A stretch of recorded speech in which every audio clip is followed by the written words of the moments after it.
When Smodco Internet Radio isn't enough, take it up a notch with a live Smod Pod. Jay and Silent Bob get old at the Orlando Improv on November 7th. Kev does a solo show on the next night on the 8th, also in Orlando. Tickets for these and all upcoming live Smodco shows are linked at csmod.com. BlueApron.com. You've heard us talk about it, man. This is fucking ingenious. They send you food. Food. Who else is going to do this? Nobody sends you food. BlueApron.com. They ain't like that, man. You go to BlueApron.com/Smodcast specifically, and I'll tell you why in a little bit, man. But Blue Apron is this ingenious fucking thing that me and Scott are all up in. If I could fuck Blue Apron in the mouth, I would. And that's put that on a fucking postcard, because that's and they were so excited to hear that. It's ingenious, man, because it makes you look good. You could cook a meal for somebody and seem like you have a talent that you didn't have. And you don't have to be talented. This is the podcasting of cooking, because they will tell you everything to do so that even if you walk in not knowing how to make the meal, by the end, you're making the meal. Yeah. Tell them how, Scott. Well, basically, you order the meals you want, and then they'll send you a box of every single ingredient at the exact right proportion. So you're not getting, like, if you need some kind of, like, spice that you're only going to use on that one thing, you don't have to buy a fucking crap load of it, like a bucket full. Oh, how many of us are buried up to our ass in fucking spices we only used a pinch of, and we regret buying to this day. I only need a fucking pinch. What the fuck? This is at least a gram. That's not what they're about, man. They're about cooking, motherfucker. They're about fucking turning you into a world-class chef. Remember fucking Ratatouille? Anyone could cook? Yeah. They are the living embodiment of anybody could cook. Anyone could cook. Go to blueapron.com/Smodcast. They're going to send you some free fucking food. You can cook 2 free meals. Free meals. See if you're even into it, man. Yeah. Maybe you're not into it, but trust me, it'll be good. And you'll be into it because they make it so idiot-proof. Yep. And here's some, and like they've got a lot of different meals, so it's like it's not like you're stuck. Like you got 3 choices. They got asparagus and spring onion tart. If you want to go fucking out, I don't want that. Okay. But they got something else for me, right? Exactly. This sounds disgusting. Coconut curry salmon steaks. Fish? Are you fucking nuts? You better find something that I'll eat on that list. Pizza panini. Oh, I'm back. Oh, fuck. I'll take 3 of those. Swedish meatballs. Oh, fucking put those balls kale in my mouth and braise them all over my face, neck, and chest. It's not part of the ingredients. 5 spice hanger steaks. 5. You want to fucking eat like a goddamn king and or queen, and you want to be responsible for cooking it. You want to impress the people in your life. Show them that you're not some goddamn loser who doesn't know what to do in the kitchen or the bedroom. This is what you need, man. You go to blueapron.com/Smodcast, man. Get fucking with it, man. You don't have to eat out of box. You don't have to eat like, fucking that microwave non-food prepackaged instant death. I'll tell you what you want. Exploding stuff. Fucking ruining your life and your brain, your stomach, your heart, and lungs. BlueApron.com is going to save your fucking life, make you look like a genius. Go to blueapron.com/Smodcast right now. Start the process, man. Blue Apron. Anyone can cook. Copyright Disney.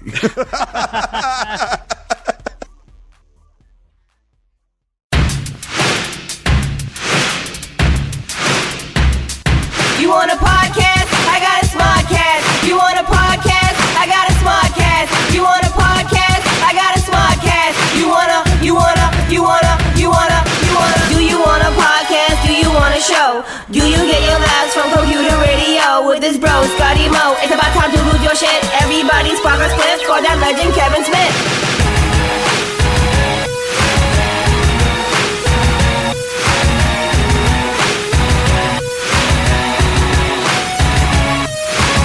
Welcome to Smodcast. I'm Kevin Smith. Okay, folks, 20 years ago, well, shit, going back further than that, about almost 21 years ago, probably soon, I made one of the best decisions I ever made in my life. Y'all know Clerks. Randall is the greatest character I've ever written because Randall has all the best jokes, man. And originally, Randall had all the best jokes because I wanted to play Randall. The closer we got to production, I was like, there's no fucking way I'm going to be able to memorize all this dialogue. And so there was a dude who's not an actor whatsoever, but a dude that I'd gone to school with. And we knew each other, but we weren't like type, but we ran in similar circles and stuff. But this dude had been coming into RST Video because he lived in Atlantic Highlands. And there was a video movie house in Atlantic Highlands, but like at RST Video, you can find some shit you couldn't find at other stores because it's a very hole in the wall joint. So I'd see him, we chit chat and whatnot. One day he came in, this big old word processor on top of the desk. It was long before the world of laptops and shit. And he said, what the ham and eggs is this? What are you doing? And I said, I'm working on a script. He goes, script? What do you mean? I said, I wrote this script and I'm trimming it down, man, because I'm going to make a movie. He's like, get out of town. I said, yeah, I'm going to make a flick. We're having auditions at the First Avenue Playhouse, man. You should come by. Like, fucking Belly's going to be there. If Betsy's coming, if a bunch of people we knew in fucking common and stuff. He goes, yeah, I might. And again, this was not like in high school. I knew some actors and shit, but this cat wasn't an actor. He wasn't up on stage and stuff, treading the boards. So he came to the auditions, man, I think out of more of a sense to be like, hey, what's going on? Because there was a bunch of people that we knew. And he didn't bring a monologue like everybody else and stuff. So I gave him pages from the script. I said, here, Jay's not here, man. Do this Jay character. And he did a fine job as Jay, but of course nobody can be fucking Jay but Jay. But there was something natural about his fucking delivery. Always was, man. Even going back to high school, dude just had this real great voice, man. Like that grabbed your attention. Like, that motherfucker's talking. Like, perfect voice for fucking radio. Perfect voice for a podcast, as you'll see, as you've heard before. So I remember at a certain point making the fateful and best decision I ever made, realizing that I couldn't work the store and I couldn't, get as little sleep as I was going to get, pull together the financing all the time, generate all the energy needed to make the movie and be in the movie and act and memorize all these lines of dialogue. Like I can write all this shit. I can't fucking memorize it. So I said, you know what? I'm not going to do it. I'm not going to play Randall. We're going to leave that open. And while we were doing the First Avenue Playhouse auditions, we saw some cats. There was one cat, I can't remember his name, who seemed like the most likely candidate of everyone we saw for Randall. But it would have been a completely different Randall. It wasn't the Randall that was on the page. It would have been, I don't know how to explain it except to say more Canadian Randall. Dude was a softer tone person, a little more whiny, too close to Dante's tone, Brian O'Hanlon's tone, to be honest with you. But that was the best person we saw come through, except best actor, somebody who came prepared, somebody who considered themselves an actor. But there was a dude who came through who I thought had something and had thought many things about his voice over the years in terms of like, that fucking voice is good. And for a dude who'd never acted before and shit, his reading of the material I thought was pretty damn good. So on a hunch, on a whim, I called up my man and I said, hey, can you do me a favor, man? You want to read this script out loud with me? I just want to go through the entire script of Clerks and hear it out loud and stuff. And he said, yeah, very graciously, which is strange because, again, it's not like we hung out on the regular or anything like that. And so I went to his house and we read Clerks out loud. I read Dante and he read Randall. And at the end of it, I was like, that's you, dude. Like, you are fucking Randall. Like, you got it. Like, just even saying it out loud and shit. And everything I do in this life, everything I have in this life, the wife, the kid, everything, everywhere I've gone over the course of the last 20 years is predicated on Clerks. And the only reason Clerks fucking holds together, the glue of it all, man, is Randall. And Randall is, and always will be one person. I thought it was me when I wrote it. That's how you can be so fucking wrong about shit, kids. And you got to be able to self-correct and change horses midstream. Not be too proud to be like, fuck, this is wrong. Let me shift gears and stuff. If I had been Randall, nothing would happen. Since this guy was Randall, everything happened. Welcome back to Smodcast after a long fucking absence. Last time it was live. This time right here in home base at the Fat Cave, if you will. Jeff Anderson, how are you, sir? What's happening? I didn't know who you were introducing till you said, what the ham and eggs. You knew it right then and there. I knew it was me. I was like, shit, I kept looking behind me for somebody else to come in. I stole that for Yoga Hosers. The dad goes, what the ham and eggs is going on in here? That was Jeff's all through high school. Jeff would say, what the ham and eggs? I think that was the saying under my yearbook picture. You know how you have to pick a corny saying or something? Mine was, what the ham and eggs. In hindsight, I look back and I cringe. Mine's even worse. Mine was like Buffy, Budweiser, and Bud. What? Oh, yeah, or something. Buffy from fucking the Fat Boys, Budweiser beer, and Bud, maybe weed. You're not even a drinker. I know. And you weren't a drinker back then. I know. No, it was At least I ate ham and eggs. I was so faux, dude. I was like, that sounds better. I wanted to put word that's deaf, and I think I went the other way. And in retrospect, word that's deaf might have held up better. Yeah. Ham and eggs and Holly Smoot was my favorite. You took Holly Smoot and turned it into something. I was a big fan of Holly Smoot. There's a Holly Smoot Act that we learned about in social studies of world history, but the only thing I know about it is it was turned into. I love to say it. It was declarative. Holly Smoot. The only time I was awake, you'd know I was awake because I'd yell out Holly Smoot. We go back to high school. You went to the Atlantic Highlands primary, but I went to OLPH, but we met in high school. So figure 14. I was 14. I'm 44 now. We've known each other 30 years. Holy shit. And aside from just like, there are people that you're like, oh my God, I went to school with this motherfucker. And again, even though in school we knew each other, it's not like we were tight. Like I hung out with Bellicose and Ernie like religiously. No. But beyond the high school connection, we've got the fucking even weirder connection of like one day we were like, oh, let's make a movie. No, we weren't. You were. I just wanted to rent a movie. What do you remember? What is your perspective? You know, I don't have a lot of memories. My therapist says it's because you and Mosier sexually abused me, and I'm sticking with that. There's a doll. There's a fucking Silent Bob doll. Show me on the doll. Show me on the doll where they touched you. No, I mean, I'm trying to think. Why'd you go to that video store in the first place? Honestly, because nobody was there, and it was on my way home from work. Where was work? I was working in Homedale at the time for AT&T. Oh, that was so you would pass it on the way. Yeah, I'd pass it on my way home, and never a waiting list, never a line. Go in and get stuff. And like I mean, I've always told you this. You gave me good movie recommendations, and yeah. That's weird. That continued. I was like, I have one more recommendation for you. My movie.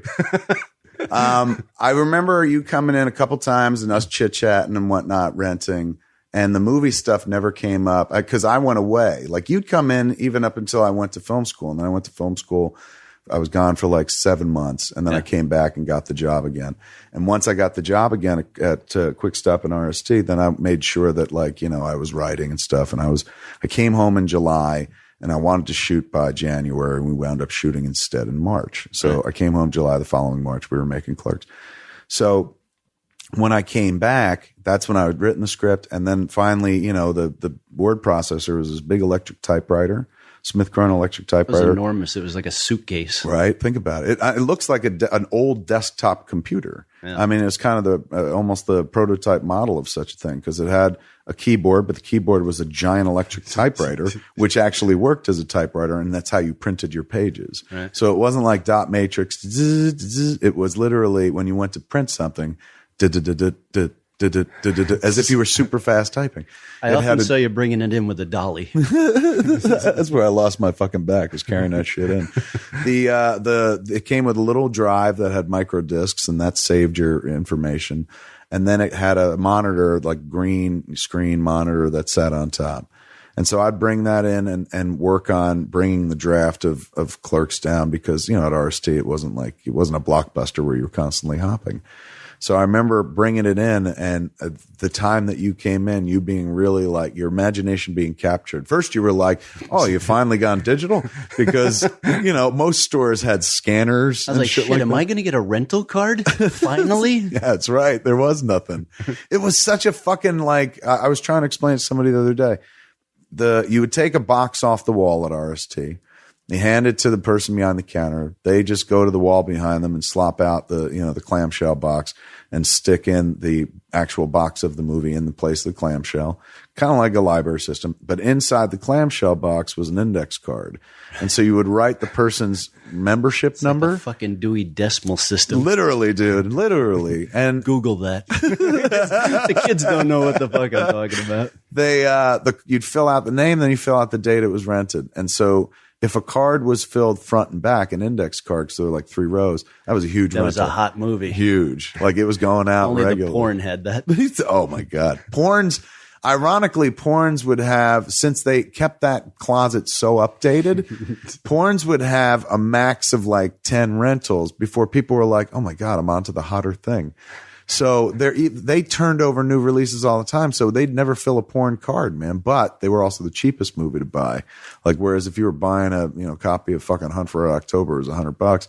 If you're buying a copy of like Tits and Cum Volume 8, it was like $20. Shit, you charged me $35. Come on, we had to mark it up a little. Return on investment, they call it. But it was. I remember you like looking at it and being like, "What is it?" And I was like, "It's a word processor. I'm working on a script." And you're like, "A script? Do you remember this conversation?" You make me sound like I just got off a boat from somewhere. What is that? A word processor? Well, there weren't many. This was 1992 is when we're 93 is when we have the auditions. Yeah, because it's after the hurricane and all that shit.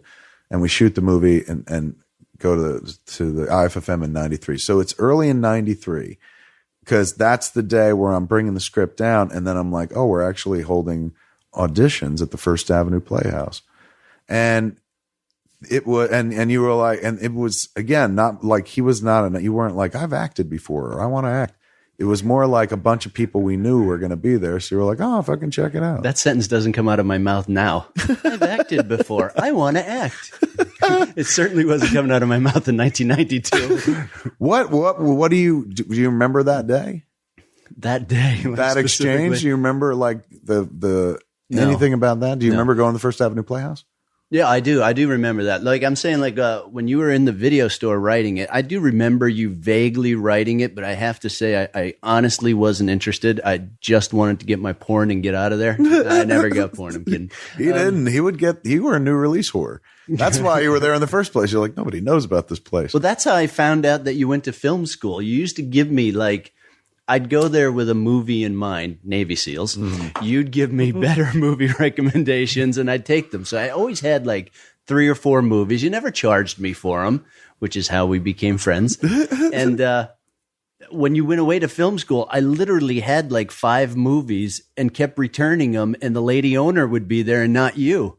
And because you didn't charge me and fill out the little card, I didn't want to get you in trouble, so I kept leaving. And she was like, who is this guy that keeps coming in with 4 or 5 movies and leaving with the same movies? So did you not rent? We're going to kill him in late charges. Did you not rent then, too? Because you were afraid if you pulled... Yeah, well, no, I think I had to eventually start renting. I think I used my brother's name. But I didn't want to get you in trouble. And finally, after like 3 weeks, I'm like, where is that guy? He's always here. No, Kevin went to film school. I was like, what? Film school? What is he thinking? That's wild. It's wild that they told people.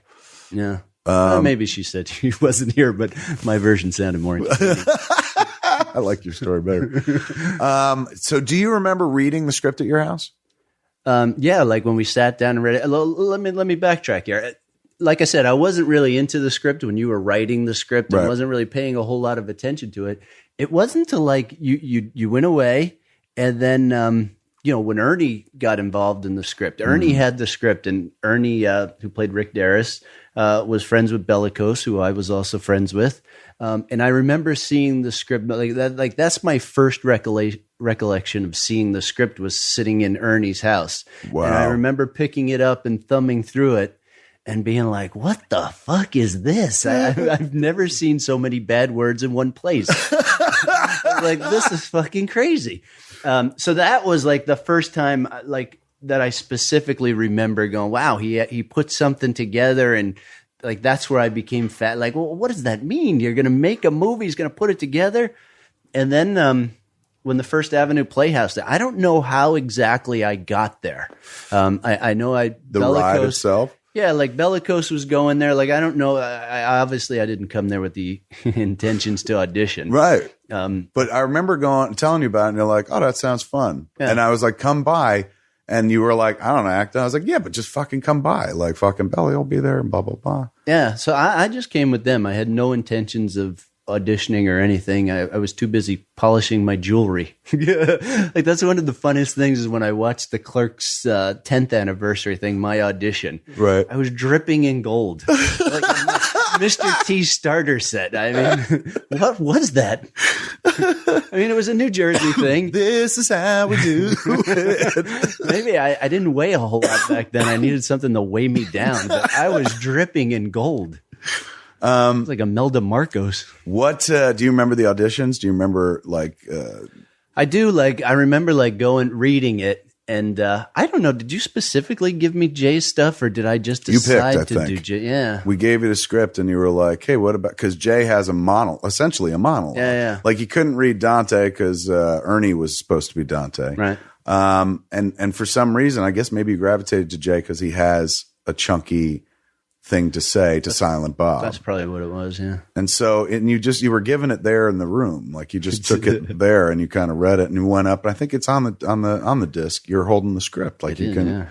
But you see it. How I got cast based on that. You did not have a lot to choose from. No, but you can hear it. It's like in the voice. It's like, well, that sounds like something. Like, in acting, acting's about making choices, and you hope that every actor is going to choose to do something rather than nothing. And the voice alone is something. And then once you start inflecting, like there's something else and shit. Like it's crazy because you didn't act in high school, but like you did like an insanely great job right out the gate. Did you ever, where did that come from? You think there was an actor bird in you that didn't get up on the stage in high school, or? Yeah, maybe. There had you were to class clown. Like you were very funny in class. Like you way funnier than me. I was the guy that'd be like, that's funny. But Jeff would be like, not the guy like throwing airplanes and fucking look at the arrow in my head, but like the well-timed fucking like zinger and the Holly Smoot and playing with teachers where they're like, we love him. You were like, you could command a room, as they say. Wow. But why do you think you didn't in high school go like, let me jump out in a show? I don't know. I just didn't have that. Like, it was so far off my radar. I just didn't have that. Like, you guys had that pretty well settled. Like, talent shows and stuff. You guys were always writing stuff. And I don't know. It was like, it just wasn't on my radar. Just class clown stuff I was bored. Right. Wasn't exactly the best student and just wanted to entertain myself. But yeah, no, acting just didn't occur to me. When you got up, was that the first time you ever stood up and like read from something other than like maybe in high school to like, you read this part, you read this part. Oh, like yeah. I bet you probably did that in high school a lot. Like sometimes you'd be in a class with like Miss Keeler teaching some English and she'd have people like read Shakespeare and so put a motherfucker up there and make them emote and stuff. Yeah, no, I would get up and do that, but I would not emote. You would just read it flatly? I would blow by periods. Commas didn't exist. To be or not to be, wherefore art thou? Very, very unentertaining. I bet you. So that means that the first time you get up to do that monologue or the J thing in the audition, that's the first time you essentially act. That was it. You broke my cherry. I know. Fucking it's all over my face, naked chest. So I know it's 21 years ago, but it must have felt comfortable enough for when I was like, hey, man, will you read the script with me? For you to go like, oh, yeah, fucking I could do that. I guess a part of me probably thought it would never go any further than that. Right. Like the idea, like I said, like the idea of making a movie, like, oh, we're going to film it in the store. We're going to do, it sounded like a cute idea. It was. But it's weird because it's commonplace now. Like kids shoot movies and fucking, I went walking with Jennifer this morning. We walked the dogs in the hills. No fucking lie, dude. Turn around a corner and there's a fucking film crew shooting a movie and it's a bunch of kids. So every fucking head turns and they're like, holy fuck, Silent Bob walking his fucking little mini introduction. Quick, get him in there. Get a shot of him. Believe me, all I did was keep an eye on that camera and make sure I did not wind up fucking anywhere on it and shit like that. I don't look good ever, but like walking up that hill in my sweat clothes. So I was like, hey kids, have fun. That's what it's all about. But now it's a commonplace thing, fucking like Apple and technology has made it so that like a kid can shoot a movie on a fucking iPhone and whatnot. Yeah. But at that time, it was it wasn't very common. That's how weird. 20 years, what a difference that is. It's crazy. Where now people are just like, if some kid says, I'm making a movie, you're like, right on. Dude, people are Googling word processor to still understand that. It's crazy.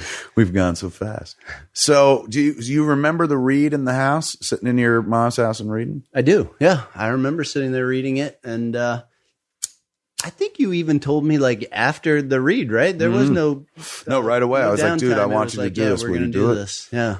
And it was more of a question because you were certainly not like, It wasn't even like, oh, I want to do this. Like it was me going, read this out loud with me because I just want to hear what it sounds like. I think your voice sounds good.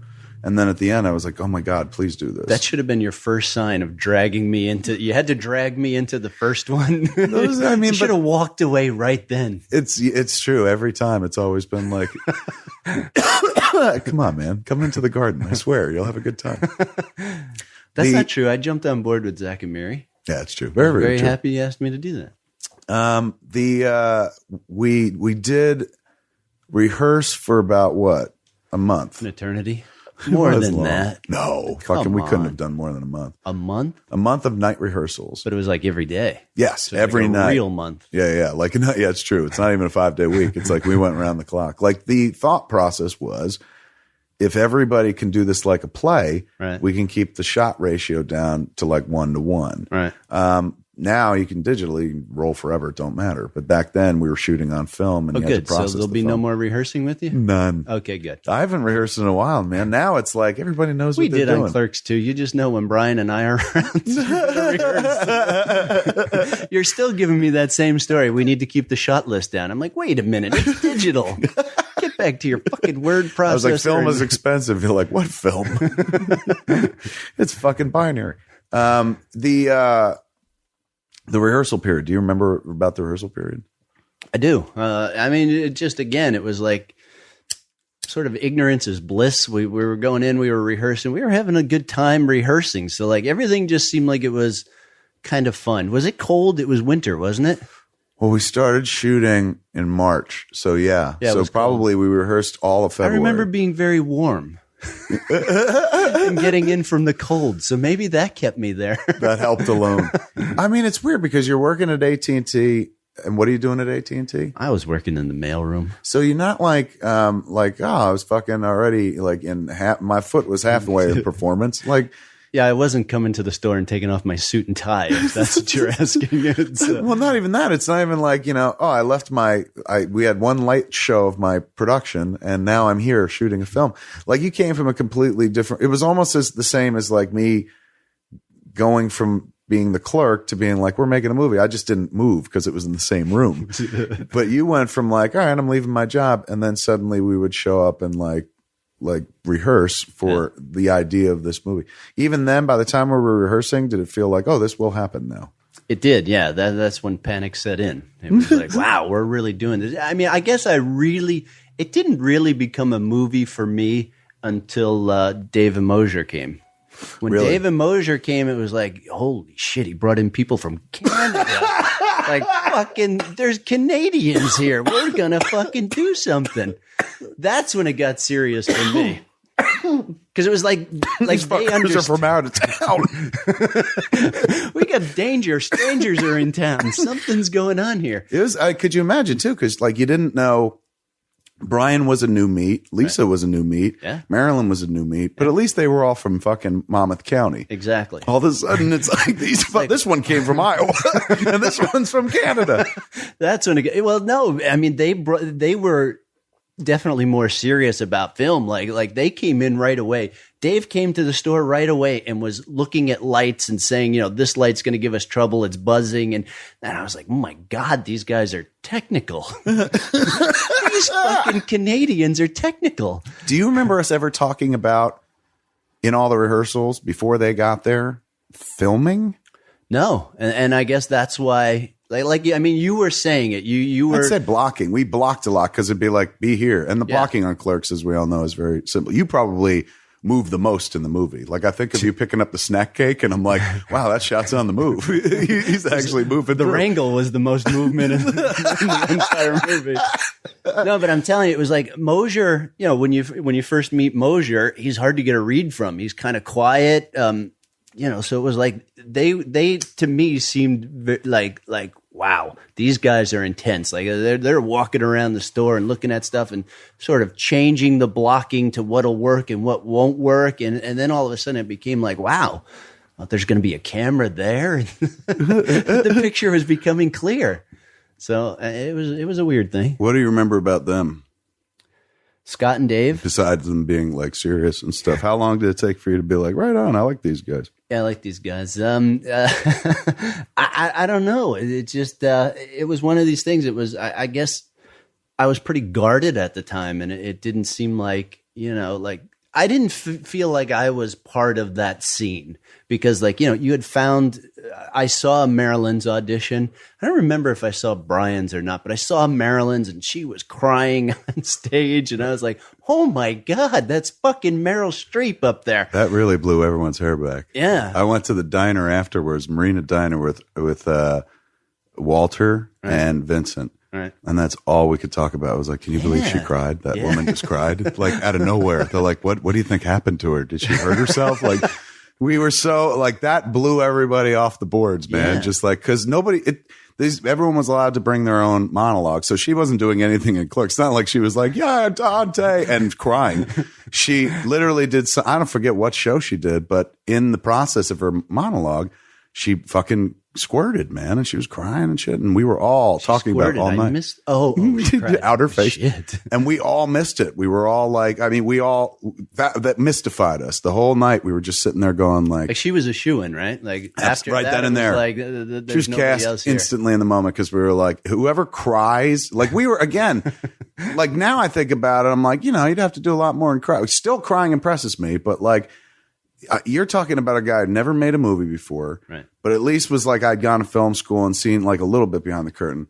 But fucking Walter and Vincent were just like, Walter more than Vincent, because Vincent's like, I understand how movies are made, and sometimes people cry, you know. And he's like, I found that very impressive. Like, what was Walter Walt's, though was like, what was Walt's like? Was he like into film? Like when you went away, like. I know you hung out with him, and I know he was around the most. Yeah. I mean, he played 20 parts. Yes. So he was around a lot, but like, was he? He'll always be my superhero. And like, one of those cats where you're like, boy, you'll never know like what it is or where people can rise to an occasion. Like, we were friends, absolutely. But I didn't feel comfortable even talking to those cats, like him and Brian, about, like, I want to make a movie, like, because I thought they'd. Like, when you say Brian, you mean Brian Johnson? Brian Johnson. Because they were not like, why not? Like, you could do anything in this world. They were more like, well, Walter particularly, like, why would you want to do that? Like, very suspicious. Like, when I told them, you know, I've said many times, I told them I was at Horvath's Pizza Place up on the highway, and I was like, we were having pizza, it was me and Brian and Walter. And I was like, I think I'm going to go to Vancouver in Canada to go to film school and learn how to make a movie. And when I come back, we're all going to make a movie together.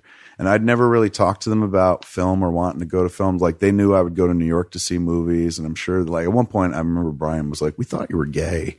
Like, we thought you were going to New York with Vinny to see gay movies or something like that. And I was like, well, some of them were like, I did see My Own Private Idaho, and there's a lot of gayness in that, but no, this wasn't us going to like tapping on floors in fucking bus terminal bathrooms. Like, we were going to see movies that wouldn't play near us. So yeah, gay movies. So I sat down across from them. I'm like, I'm going to do this. I want to do this, go to this film school and come back and make a film together. And they looked at me like as if I was like, I'm going to drop under this table and you guys are going to have a sword fight in my mouth. They were shocked, like, and wide-eyed, and like, what? Really? Why? And I was like, I don't know. I saw this movie, and it makes me want to feel like I can make one, and I got to learn how to do it. So I'm going out there. It's not a 4-year program; it's only 9 months, so I get to come right home, and then everything I learn, I'll teach you guys, and we can make a flick. And they were not like, you're out of your fucking mind. They're like, right on. But we didn't talk about it after that. Brian and I had like a falling out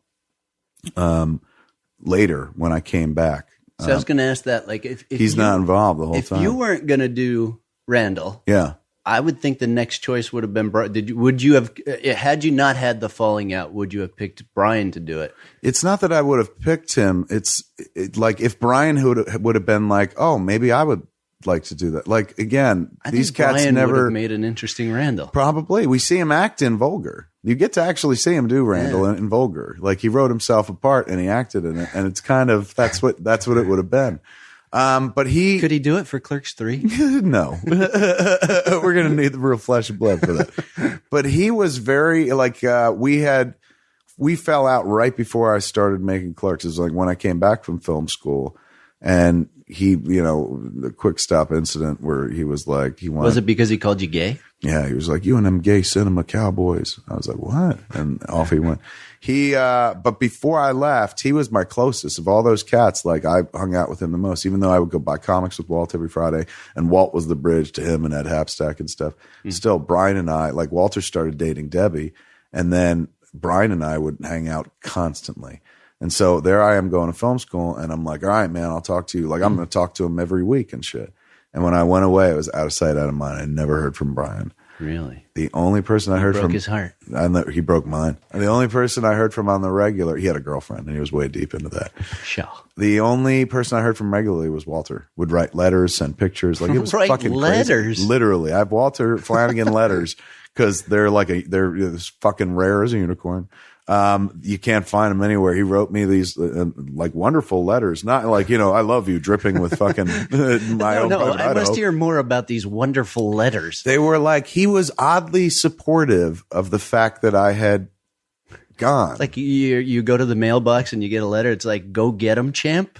Very much. Like, Wow. honestly, in as metal a way as you can. And he would include copies of drawings. He was working for some t-shirt company, like making metal designs, like skeletons fucking and shit like that. And so, and wrap that rascal and metal. whatnot. It's pretty damn metal. So he'd send me copies of that, but he was very like supportive, like, this sounds cool, and like, what is Canada like, and interested and whatnot.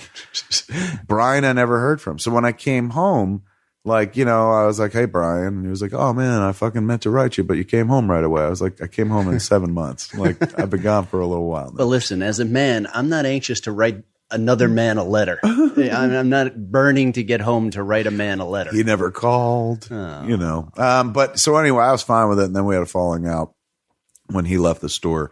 And then he wasn't around for, like, I didn't talk to him for a year and stuff. And Walter would always be like, you should fucking talk to him. And I was like, all right, he just has to call me. And he goes, well, he wants you to call him. And I was like, well, that's not going to happen. The standoff. There was for a fucking year. So we missed all Clerks. But anyway, Walter showed up and stayed invested. Like, he was so interested in everything.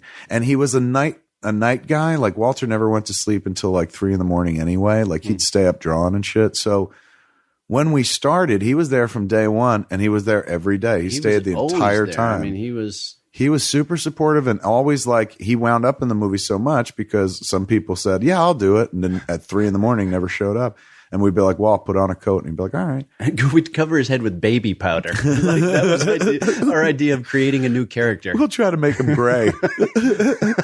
But it was odd, the fact that he, like, of all the people, he was the one least likely, because he was never the guy that was like, chase your dreams or you can do anything. He was like, except when he was writing you a letter. Oh, that's when he came alive. I don't know. Maybe it was because I left. Like, maybe it was because like everyone he knew didn't try anything. And here I was like, I'm going to try something.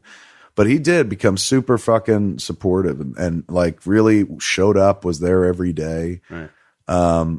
Like, and was interested in the whole thing, helped. He was there not only to fill in roles, but like, he would be like, this looks cool, or, oh, I want to hear what this sounds like. Like, he had read the script. He had ideas. Like, he wasn't there. He wasn't a wallflower. He wasn't there just chilling with baby powder in his hair. Yes. He wanted to be involved in the process. And the weird thing is, like, when you think about, like, at one point he goes in there and he puts on, like, you highly offended me. Like, he put on a voice, like a shtick, a performance, a shtickle for a dude who never did anything like that before. But we were like, be different. He would have been Dante.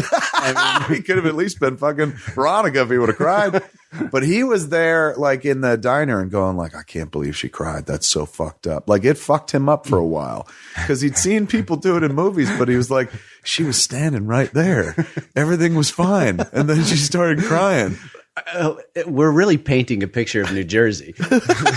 Walter, we're all shocked that a girl cried. Yeah. And then we're all curious about Canada. Like, you went to Canada? What was that like? What was when was the moment for you when you were like, holy shit, man, this is for real?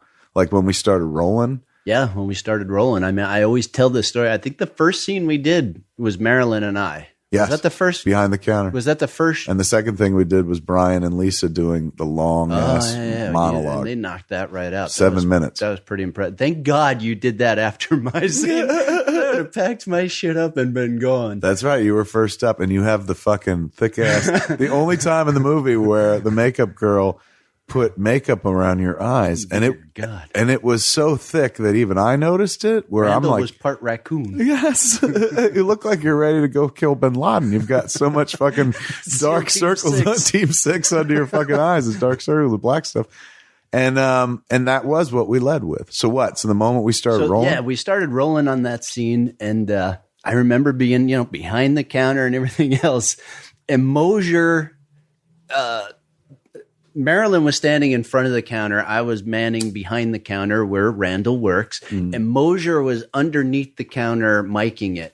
And I remember doing that first scene, and I was nervous, and I was hitting the desk. I was drumming on the desk while I was talking. Right. And when the shot finished, Mosier sprung up from behind the counter and was like, "What is that fucking noise?" And I didn't, it never even occurred to me that I can't make noise. So we spent about 15 minutes looking around the room. And then I think we shot again, and I started drumming again, and somebody nailed me drumming, and we're like, "It's fucking Randall. He's drumming." I was like, "Oh shit." Like, so it was a big learning curve. It was like, wow, you got a camera in front of me. I can't drum. That's true. And there were no lavs. Like, we didn't have lav mics on these guys. Dude, do you remember the camera?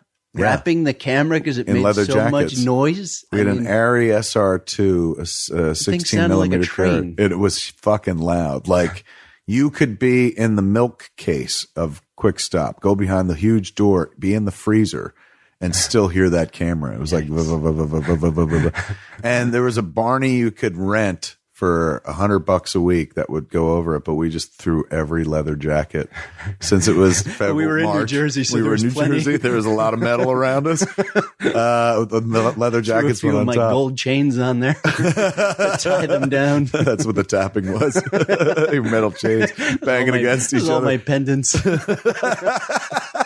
He had to take off his lion's head and his Christ head. Jeff, I don't think Randall should wear this much gold. Those medallions got to go, buddy. What do you remember about, like, what you feel after you were done? You're like, There was that. I mean, even like working on movies nowadays, the two that I've done, when you're done, there's a bit of a letdown. It was like we had spent so much time together with rehearsals and kind of going there every day. It sort of became routine to go there every day. And when it was done, it was like, wow, it's over. Yeah. These Canadians are going back home. I will never see those Canadians again. I say Canadians, but it's only there was only one. Yeah. I just like including Dave. It sounds more Dave's exotic. like, you took away my nationality. You pissed shit in my house. But I mean, I guess that's what I checked in on you guys a couple times when you were cutting it, and it was just sort of like, see what's going on. It was the letdown of like, the routine is over. It's back to reality. I saw, since we were in the video store anyway, and you rented there, I saw you way more than anybody else. Right. You come in, you're like, you still working on this? And I was like, yes, we're going to finish this movie. But yeah, so you'd watch cuts and be like, oh, that's cool. Cause we never saw footage while we were shooting. No. We never got anything developed until like the last week of production. And even then we didn't have a way to project it. Like, we went to DuArt, completely different lab, to project it in one of their side rooms. And then back home, we had no 16 millimeter projectors. So we told you guys, we're like, looks great. Could you see it when you were editing? Like, there was nothing that you could By the see. time we did work I don't remember print. that I saw any footage. Yeah, work print. There was, when you edit on a Steenbeck, there's 6 plates, right? 3 on one side, 3 on the other. First one has film on it. Mm-hmm. Second one has A roll of sound, and then the third one has B roll of sound. So you have to. Director. Oh, fine. I know I'm an editor. So you'd have to cut the sound on 2. If you'd speak, and then he'd speak, your sound's over here, his sound's over here. You had to cut that and separate and put leader between them. But we were able to show like scenes. We had reels as we finished the movie, and there wasn't a shit ton of editing to be done in Clerks because it's a bunch of long takes. It wasn't like, let's go for that wonderful 8th take. It's like, I think we'd put the scene into the movie and we were done editing. We thought an insert had something to do with cock. Which we did. Fucking, it's crazy. when they gave us an NC-17, like it was all for language, they never mentioned the fact that we held up like an issue of Hustler and showed, like pretty fucking like wide open fucking vagina. Yeah, shot. I remember flipping through the rack trying to find the most vulgar shot we could find. Do you think that person is somewhere is like, oh my God, I'm co-starring Clerks? Oh yeah, for sure. I put myself up on the IMDb. She's probably on the circuit. Signing autographs. What do you remember about? Do you remember going to the IFFM screening? I do. And the only thing I remember, well, I shouldn't say I sound like I was on drugs back then because I don't recollect a lot of stuff. I remember going to that screening, and the girl from Beverly Hills 90000674332, that TV show was there, and she was in the lobby, and I didn't. Which girl? Oh, I don't know. I don't know. Not Doherty.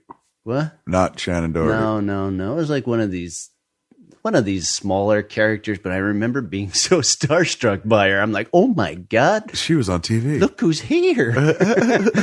We're in the big leagues. Do you remember I remember the screening. Yeah.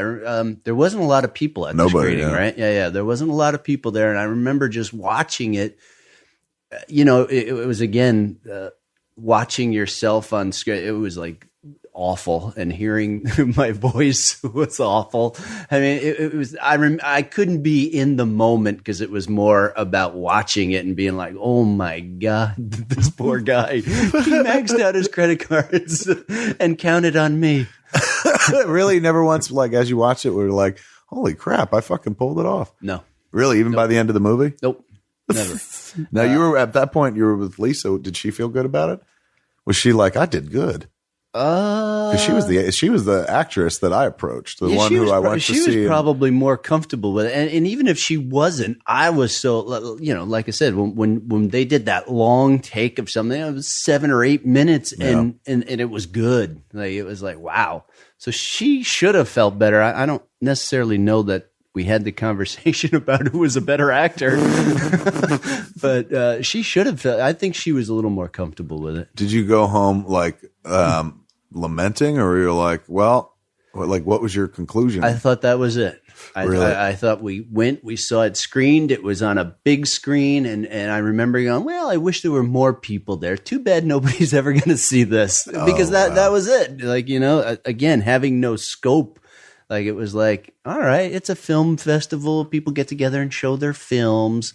It's all cute for these film people, but it's over now.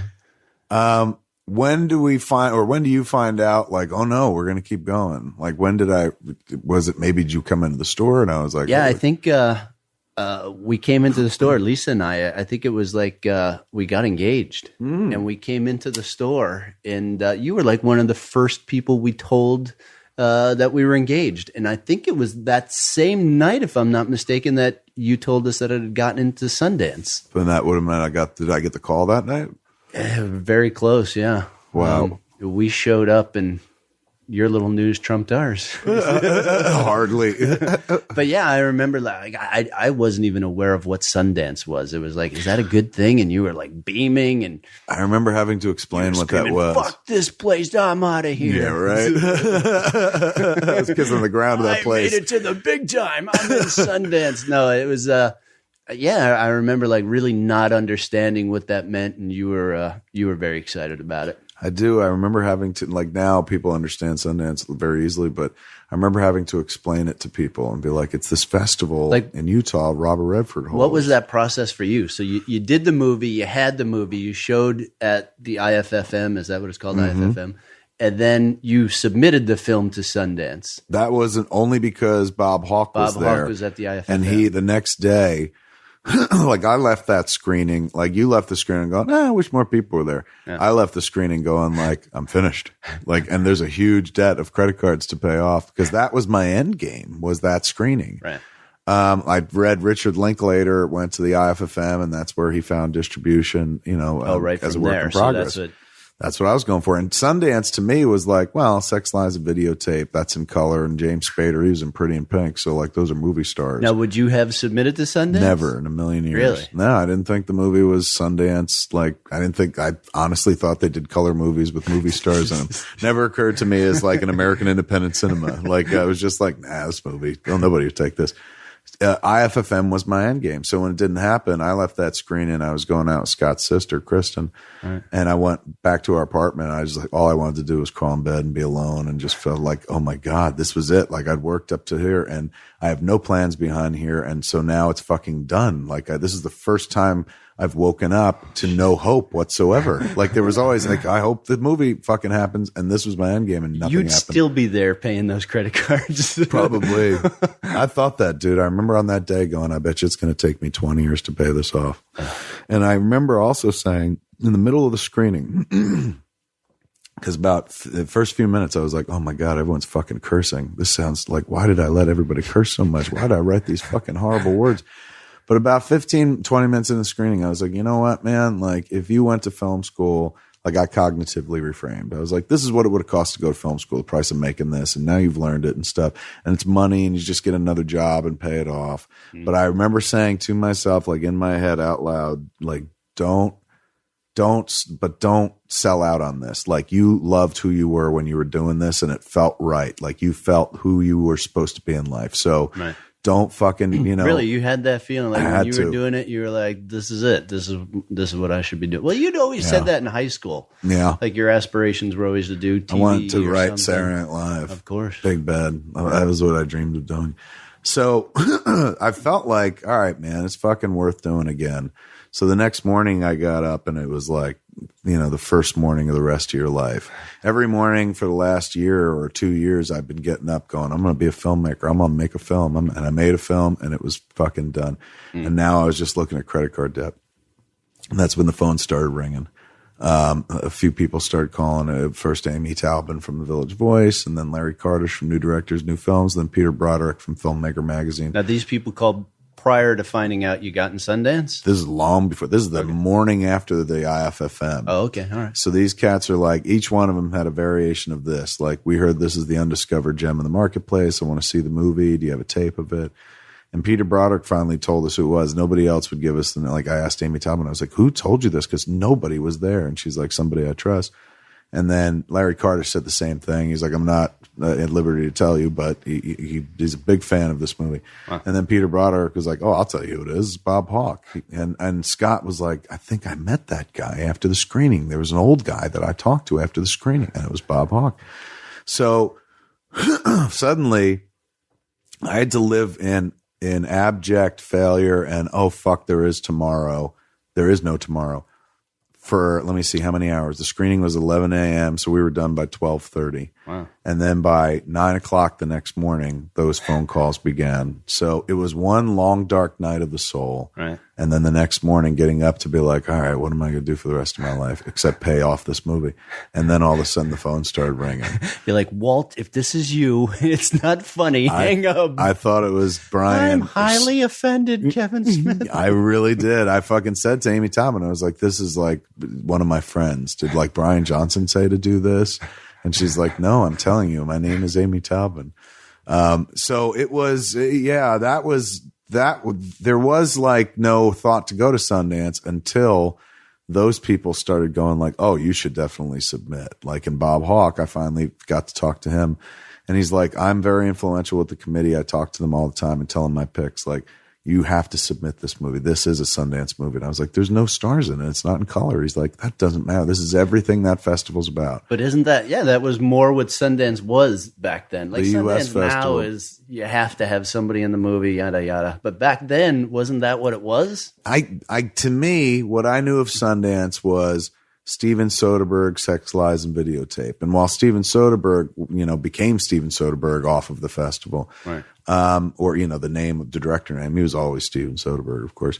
The cast, once I saw James Spader and Andy McDowell, I'm like, they're famous fucking people. Like, that bitch could cry. Yeah, I bet you she can outcry all of us. To me, it was like, wow, I can't compete on that level. That's clearly for Richie Rich independent films or something like that. So it never occurred to me to go Sundance until Hawk was like, you got to submit. And it came down to the wire. Like, you know, it was split. The people who did the selection committee, half of them really loved it and half of them didn't. And half of that didn't thought it was very misogynist, Right. which I still can't see to this day. But it was Jason being like, "What's up, sluts?" Like out in front of the store. Like the Jason character was pretty much the lightning rod. Right. And then Hawk said they, you know, wound up going. He called me at the store and he was just like, you know, it's not written in stone, but it's looking good. There's a lot of pushback, but I think it might happen. I'll let you know for sure. But you know, it's so far no. And then he called me like a half an hour later and he was like, it's in. And I was like, ah. And it was incredible because again, like that was out of I didn't even consider that. Like, so suddenly hope was fucking reborn the morning after the IFFM thing. Right. And then when you get to the Sundance thing, I'm like, that's it. And this was before, like, you know, people were getting paid gazillions for movies at Sundance for that little stretch period. Like we didn't get like a sweet fucking $6 million, $10 million payday and shit. You know, they paid nicely for the movie, $227,000, but I didn't care about the money. I was just like, holy fuck, someone's going to see this movie. Right. Cause I thought in my head, like you, last time anyone's going to see it on a screen was that first time that we all saw it on a screen. And I thought I'd pull out the tape once a year and be like, let me watch the one time I made the most fucking terrible decision I ever made to finance a fucking movie.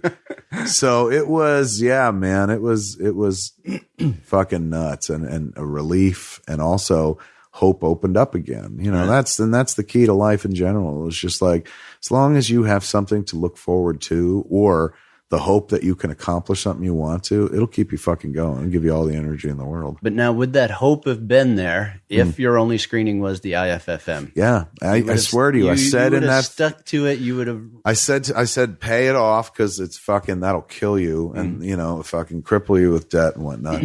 But when you're done paying it off, allow yourself to do this again because you loved who you were when you did this. Like it felt right. So I figured, okay, my punishment will be I got to take years to pay it off, but I will do this again. And, you know, thankfully, I didn't have to fucking, you know, wait very long or things turned around fucking fairly quickly. Right. So do you remember going to the dance, to Sundance? Like, do you remember going to the screenings? And I do remember going to the screen. I like that. It was packed in there, the first screening. And then like, as the festival went on, it was sort of like the word was building and people were really talking about the movie. And by like the second or third screening, it was more and more packed. I remember the night that Harvey came in and just waiting for that. You were a nervous wreck. But you handled Sundance pretty well. Like you went into Sundance and we were done and everything because we were finished. Like we had shown the movie to every indie distributor, and at every place there was someone who was like, "I fucking love this," but they were not the trigger puller. Right. So we'd even shown it to Miramax, and they'd been like, Harvey walked out and shit. 20 minutes, shit at the cigarette smoking scene. The guy, you know, the Chuli's gum rep. Right. Harvey, a heavy smoker in those days, was like, I'm out of here and fucking left. So we were dead, like not in play. So going to Sundance was the end reward. So it you was thought like, that's where it ended. Absolutely. And I was content with that because I was like, they only choose 16 out of 400. That's all it was that year. 400 film. Now it's like easily over 1,000 every year, they said. So out of 400 films, they picked only 16. We're one of them. That's good enough for me. And like, you know what? It's a stepping stone to whatever the next thing will be.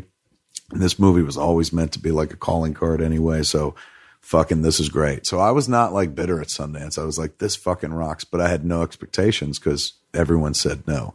Nobody was even going like, we'll see at the festival. Everybody was like, no. Did you meet agents or anything there? Like, did that come out of it? Like, did you have any John representation or anything? John Pearson had introduced me to Tori Metzger. Like I'd sent the tape to John Pearson, was an indie film rep at the time. Bob Hawke was like, you got to get this to John Pearson. He's trying to get out of the indie film repping business. Get this to John Pearson, man. He'll go crazy. And I sent it to him, nice letter and stuff. And I heard from Janet Pearson, his wife, who now runs South by Southwest Film Festival. Right. And she was like, he's out of town. He's coming back. But like, I dug it all up. I'm going to pass it on to him, blah, blah, blah. And they told me, like, when he came home, she was like, if you're truly out of the indie film repping business, don't watch Clerks. And he was like, yeah. And she was like, I loved it. And so he watched it. I like that. I like that angle. Yeah, it was a good sell. Janet changed everything. Reverse psychology was huge in 92. It fucking worked. He sat down and watched it and he dug it. And then he, called me and he was just like, I watched your movie. I want you to know I love it. But I don't think there's any marketplace for it. Right. It doesn't exist yet. So, anytime you're in the city, I'm happy to have lunch or something like that. And so it was kind of like, oh, okay. So the guy who's going to be our savior, according to Bob Hawke, is out of the game too. So it was like, we're not getting repped. And then he called back a week later. You're and like, he's fuck it. I better go for that lunch. Yeah. And at that point, honestly, I was like, why am I going to eat lunch with you? Like, you said no to indie repping my film. And then he called a week later. He's like, I've watched the movie like 10 more times. And he's like, I can't stop watching it. I honestly think maybe there is a move here. He's like, I still don't know if the marketplace exists, but I don't know, get in touch with me. And I did. And we had lunch and he was like, I'm writing this indie book about indie film and I want to use you to frame the book. Like you be the voice of the young indie filmmaker, ask me questions and shit. So I was like, oh, okay. Wow. He goes, that's number one. Number two, he's like, I'm going to rep the film, but I can't guarantee you it's going to get picked up. He's going, but what I can do is get you an agent and that'll get you to the next thing. Right. And so I was like, great. He's like, and then, hopefully if fucking works out, we can sell the film, but that's the least priority. I was like, I got you. So he was the one who introduced me to Tori Metzger, who became my agent at CAA. She watched the movie and loved it. She was like, I'll take him on. So even before I went to Sundance, I had an agent. So I didn't even have to think about that. Like, where am I going to get an agent? Like, I already was repped at that point. Straight into CAA. Not bad. That was John Pearson. He was like, I met her. He had met Tori Metzger like a year prior. And she was like, I like your taste in the movies you've done. If you ever have a filmmaker, please think of me and send them my way.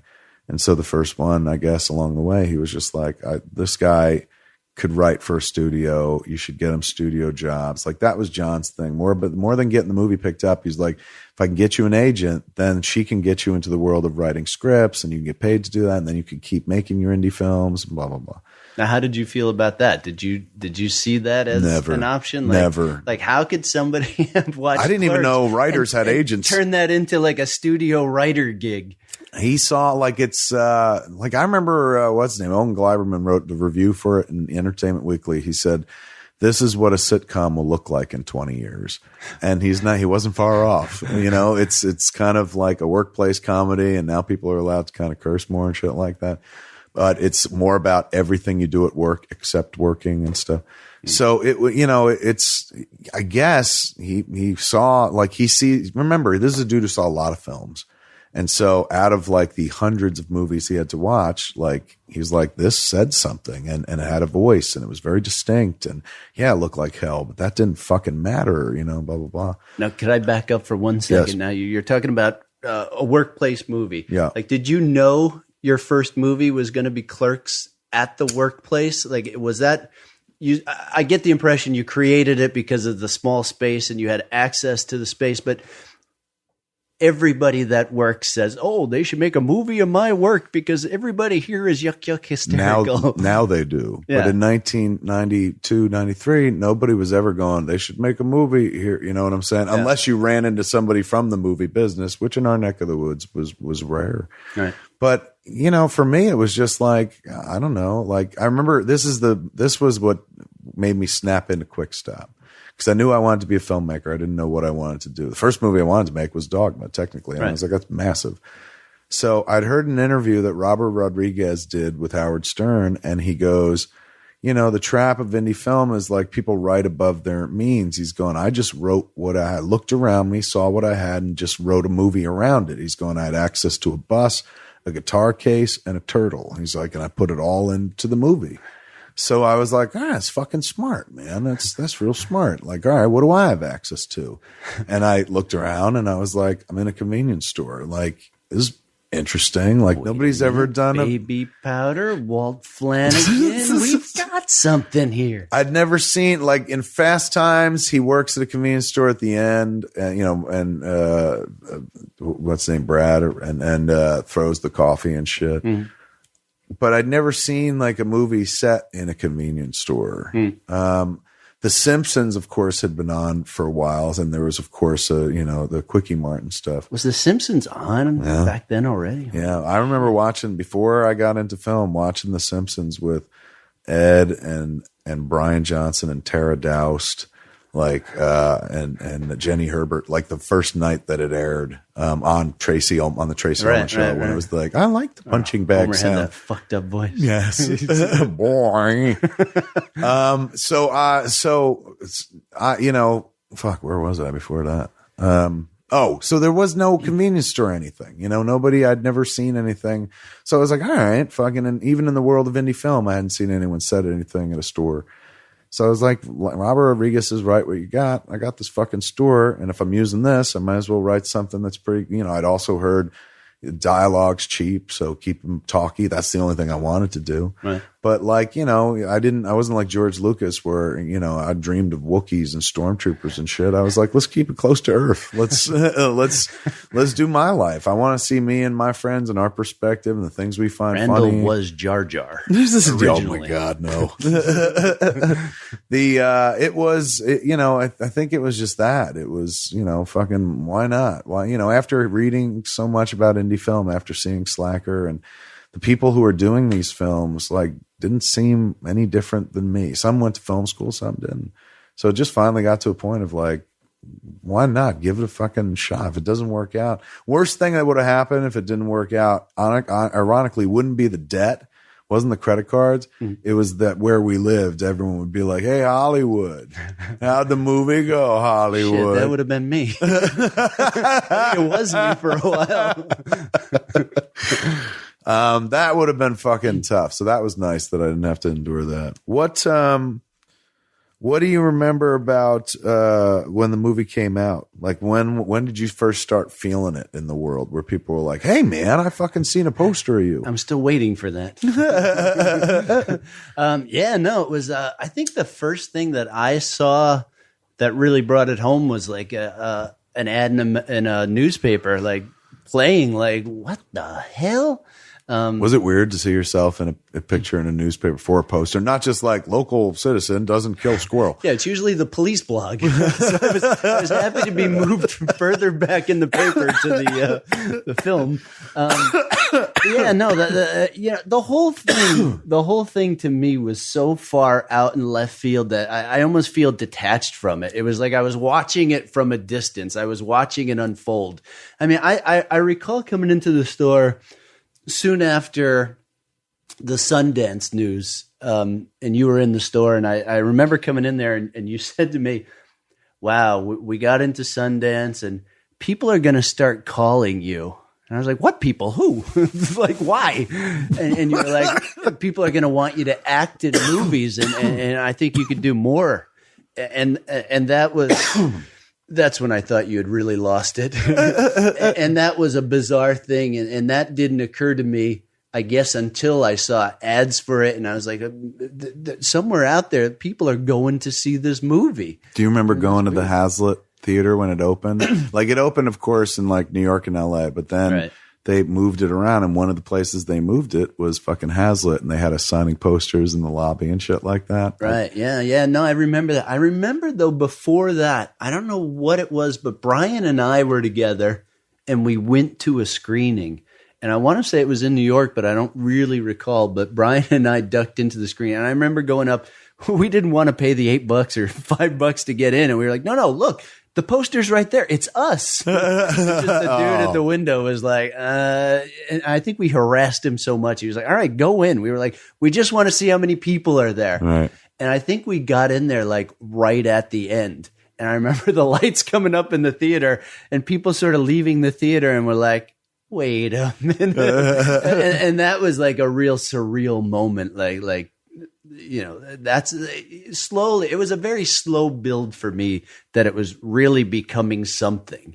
Like it was all for me, sort of baby steps, trying to realize what this means. Yeah. I mean, it was just it went fucking fast. Like when it started, it went by so quickly. And I remember one of the first things was like just adjusting to how fast and how weird everything was. Well, see, that's sort of what I was alluding to, like about Sundance. You look like you had done it before. That was my sense of like nothing. Like this is its own reward. Like I was so happy with being there because I was like, fuck, dude. 2-3 months ago, I thought the only people ever going to see it was in that movie theater in New York City. Nobody was there, 13, 14 people. Right. So suddenly I was like, oh my God, we'll screen 4 times.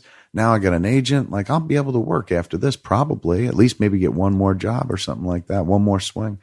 So I felt kind of like, all right, I'm not busy on the hustle, on the sell. Right. Nobody wants it and shit, but it's not a complete failure in as much as, hey, we're at fucking Sundance. We're one of the 14.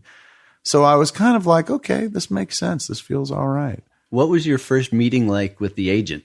I mean, CAA, you knew film, you knew what that meant. Yeah. What was that like? It was wild, man. Tori was very cool, but she'd worked at CAA, and that was like the agency of Like, did you come in with Tom ideas? Cruise. Like, were you I ready did. to pitch ideas? She goes, what do you want to do? And I said, honestly, the only thing I really want to do is make a Jaws movie.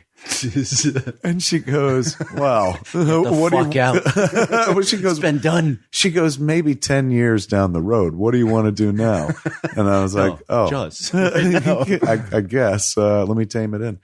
But it was cool. It was nice. Like I met her over the phone, and she liked the movie a bunch, and she was like, I would like to represent you. I was like, get out of here. Oh my God. Like I called everybody Ms. and Mr. back then. So she was like, thank you, Ms. Metzger. And he was Mr. Hawk and Mr. Pearson and stuff like that.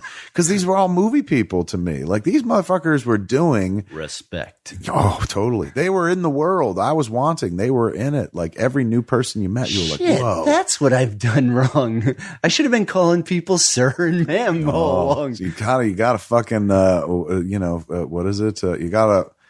Who is the Beavers, Wally Cleaver's friend? You got Eddie Haskell it, dude. Right. You got to be, you're looking lovelier and lovelier every day. But I was raised that way. My mom was always like, this is a Mr. and a Mrs. or a Ms. until you're fucking told otherwise. I was apparently raised by wolves. It was interesting though, man, getting the agent. It was cool. It felt legit. Suddenly I was like, holy shit, man. And also, in your mind, you're like, okay, they'll go get me work. Like I might actually get to write something for some, or at least I'll get to walk into one of these rooms. And I did. I got to walk in and sit with a bunch of people and stuff. And that had everything to do with having an agent. And now, all right, you're going through, are you meeting and calling your agent and still working at the store? Yeah. That's odd. It was awesome. I remember remember when we were at Sundance in one of the first interviews, or in every interview I did, man, people were like, what are you doing on Monday? Or they would ask like, when did you don't work at that store anymore, do you? And I said, no, I do. I'm going back to work on Monday. Right. And that fucking like slayed people. They were like, you're kidding. And so suddenly in a world of having to write about things, every writer at an angle, they're like, this scrappy movie, Howard Stern meets David Mamet. The director, he's leaving this festival with all the buzz around him. He's going back to work at the fucking convenience store on Monday. Then they started setting up interviews at the convenience store. Oh, yeah, that was a big one, right? Oh, I mean, I honestly, like, and it wasn't like, oh, this is fucking smart and blah, blah, blah. I didn't see it coming. I just didn't want to give up that job because especially after that Angelica screening, I'm like, look, this could all end. I was at a bad screening. I may never get to make Jaws. I better stay here. It was either Jaws or Jaws 5 or 6, whatever it would be. Or Quick Stop. I had to hold on to my anchor job and stuff. So it was legit. I went back to work because I was working, but like they were like, oh my God, Miramax, once they picked it up, they were like, we're sending every piece of press down there. Every journalist, even the New York ones, fucking people from Philly would take the trip down because they're like, it's the same convenience store from the movie. Like it was an angle. It was where I started learning the trade. I was like, oh, I understand. That's fucking smart. I get it. Right. But, it was easy to stay kind of grounded because I'm telling you that I died at that Angelica screening. Yeah. Like that, like everything I'd ever feared happened in that Angelica screening. Like we were done. But you were done for 12 hours. I know. By the next day, your phone was ringing. I ain't bitching. You know how crazy that is? Yeah, that's first world. That's luck, dude. That's just luck and timing. We said the right thing at the right time, but it wasn't about like fucking talent or skill. It was just luck and timing. We said something funny in a funny way at a time where people were like, holy shit. Like, how do you define this generation? Here was something that handily did it at a time when Miramax had just been bought by Disney, and they were like, everyone was criticizing them for going, this company's going to go soft after this.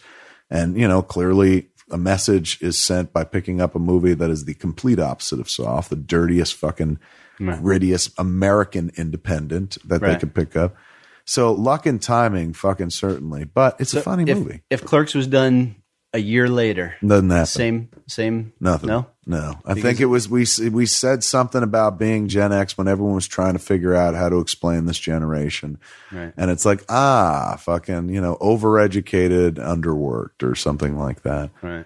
So we got lucky, man, like insanely fucking lucky. But the movie is fucking utterly watchable. Like people watch it 20 years later. Like nobody ever watches Clerks the first time and goes like, it's all right. Even 20 years later, people are like, it's really funny. I get it now. I understand why fucking people were into this 20 years ago.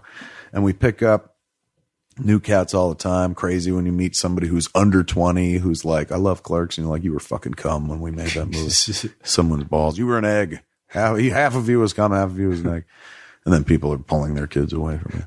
But it was nuts. And it wasn't written in the stars by any stretch of the imagination. Like it was the insanely best case scenario, but nobody ever even thought about it. Like I never dreamed like it'll get picked up by Miramax. Like none of that shit. What do you remember about 2?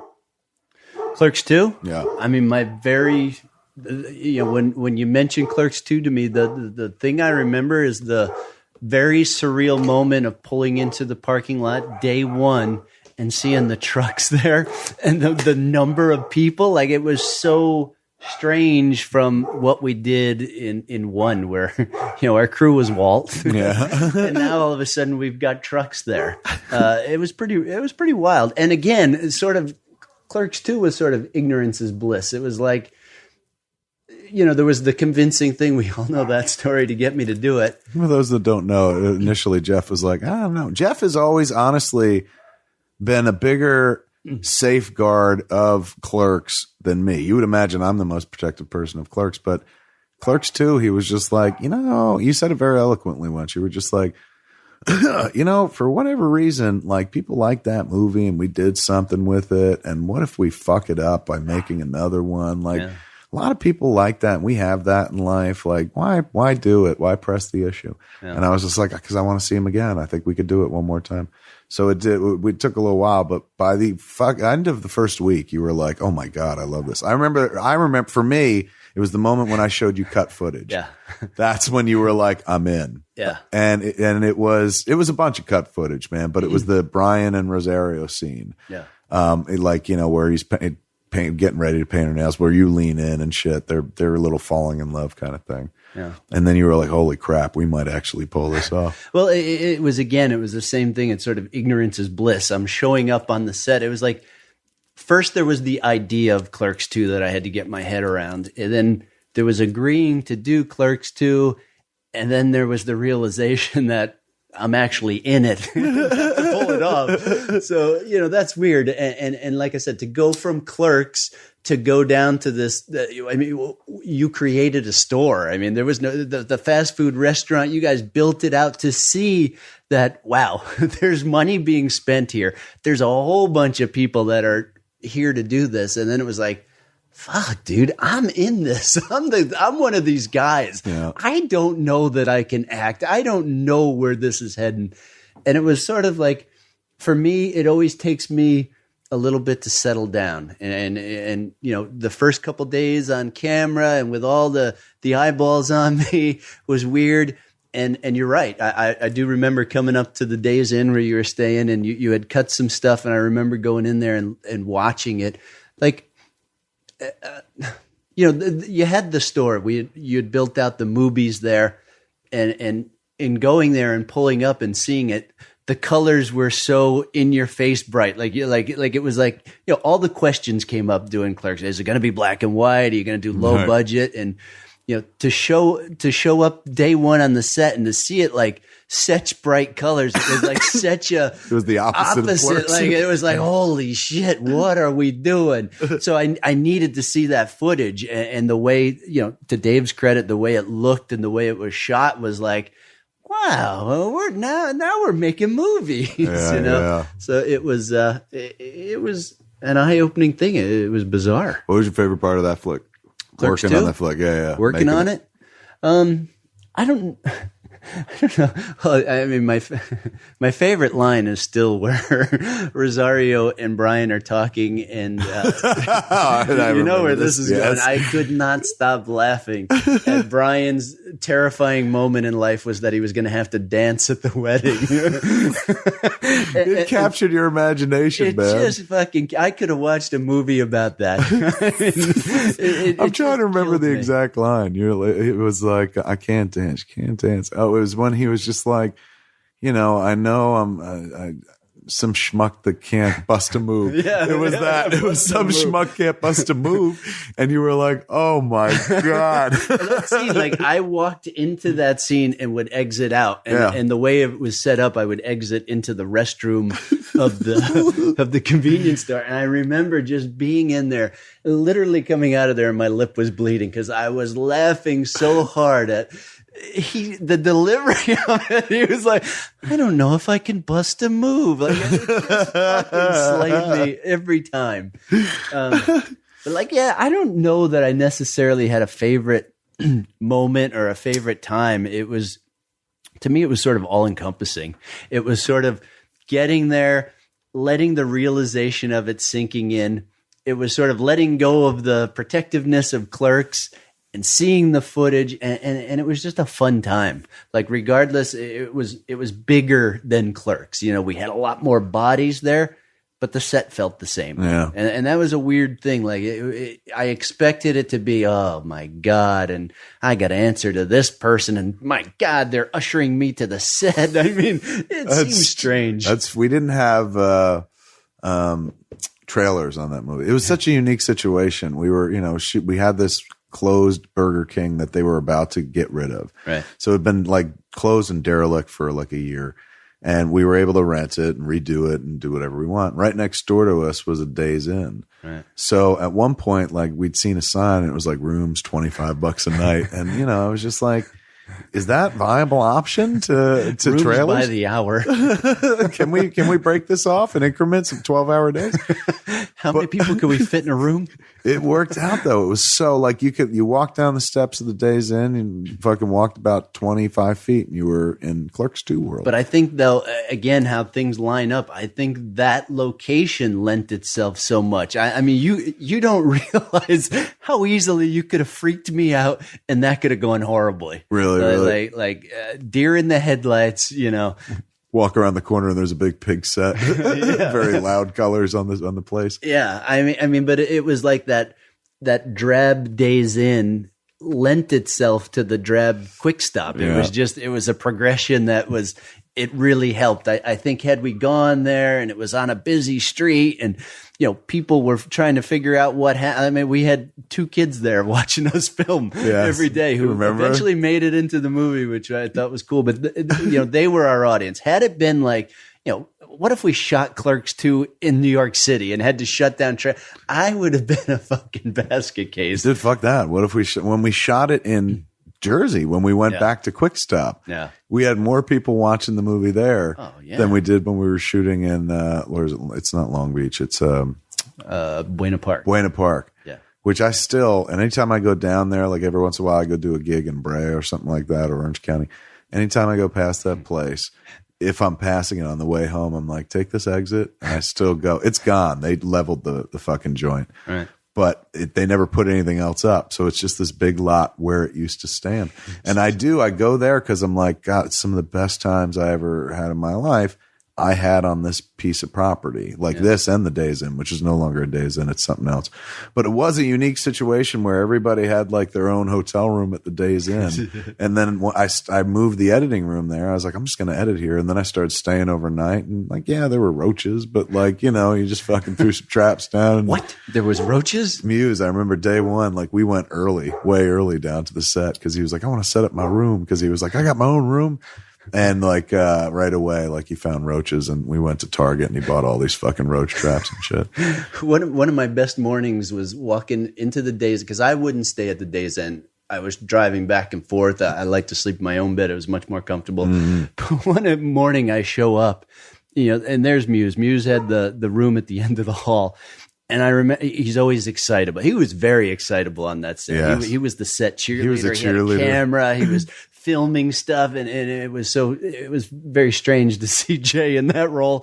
But I remember one morning coming there, and Jay was more amped up than usual. And I checked into my room, did my thing, and came down the hall, and I was like, Jesus, Jay, what are you doing? And he was watching Rosario's sex scene in Gladiator. And Alexander. Alexander. Yes. That's the Gladiator, Alexander. And he was beside himself watching this over and over. He pulled me and he's like, dude, you can see Bush for 13 frames. He's like, watch, and he went slow by slow, and he's like, look, that's Rosario without panties on. I was like, dude, we're fucking working together. Well, and then he would go tell her. I was gonna say Rosario. I remember being standing in the room and like Ixnay on the movie. Here she comes, and he'd run out and grab her and look what we're watching. I saw your pussy, and she's like, oh, stop looking at it. Yeah, man, Rosario was a good fit for that. I mean, you tell me. She came and stayed at the Days Inn. Like day one, she showed up, went off to Target or wherever and bought bedspreads and candles and like owned that $25 a night room. And this is, again, it's like, it would be as if you lived in the trailer on set. Like these rooms were in place of a trailer, but she was like, are you staying down here? I was like, well, Muse lives here now. And she's like, all right, I'm going to stay here too. And she did. She lived down there for most of the time. And even her mom came, right? Her mom came and her mom stayed there. I mean, and she was going, I remember she was going out with the dude from Sex and the City, the guy who played Smith Jarrett. Yeah. He would come and stay with her too. But she was very fucking cool fit for that whole world. And she left us at one point to go shoot another movie, but then came back and stuff. But she was totally fucking cool.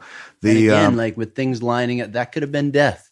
You know, you could have got somebody temperamental in there, and Brian and I wouldn't have responded or whatever. There's a lot of things. She was so fun to be around. Like she and comfortable, and she like, you know, look, I always give her credit, like huge credit and shit, because I'm like, Rosario is such an amazing actor. Look at her entire body of work. She's even from Kids on, the girl stands out. We all know she's amazing.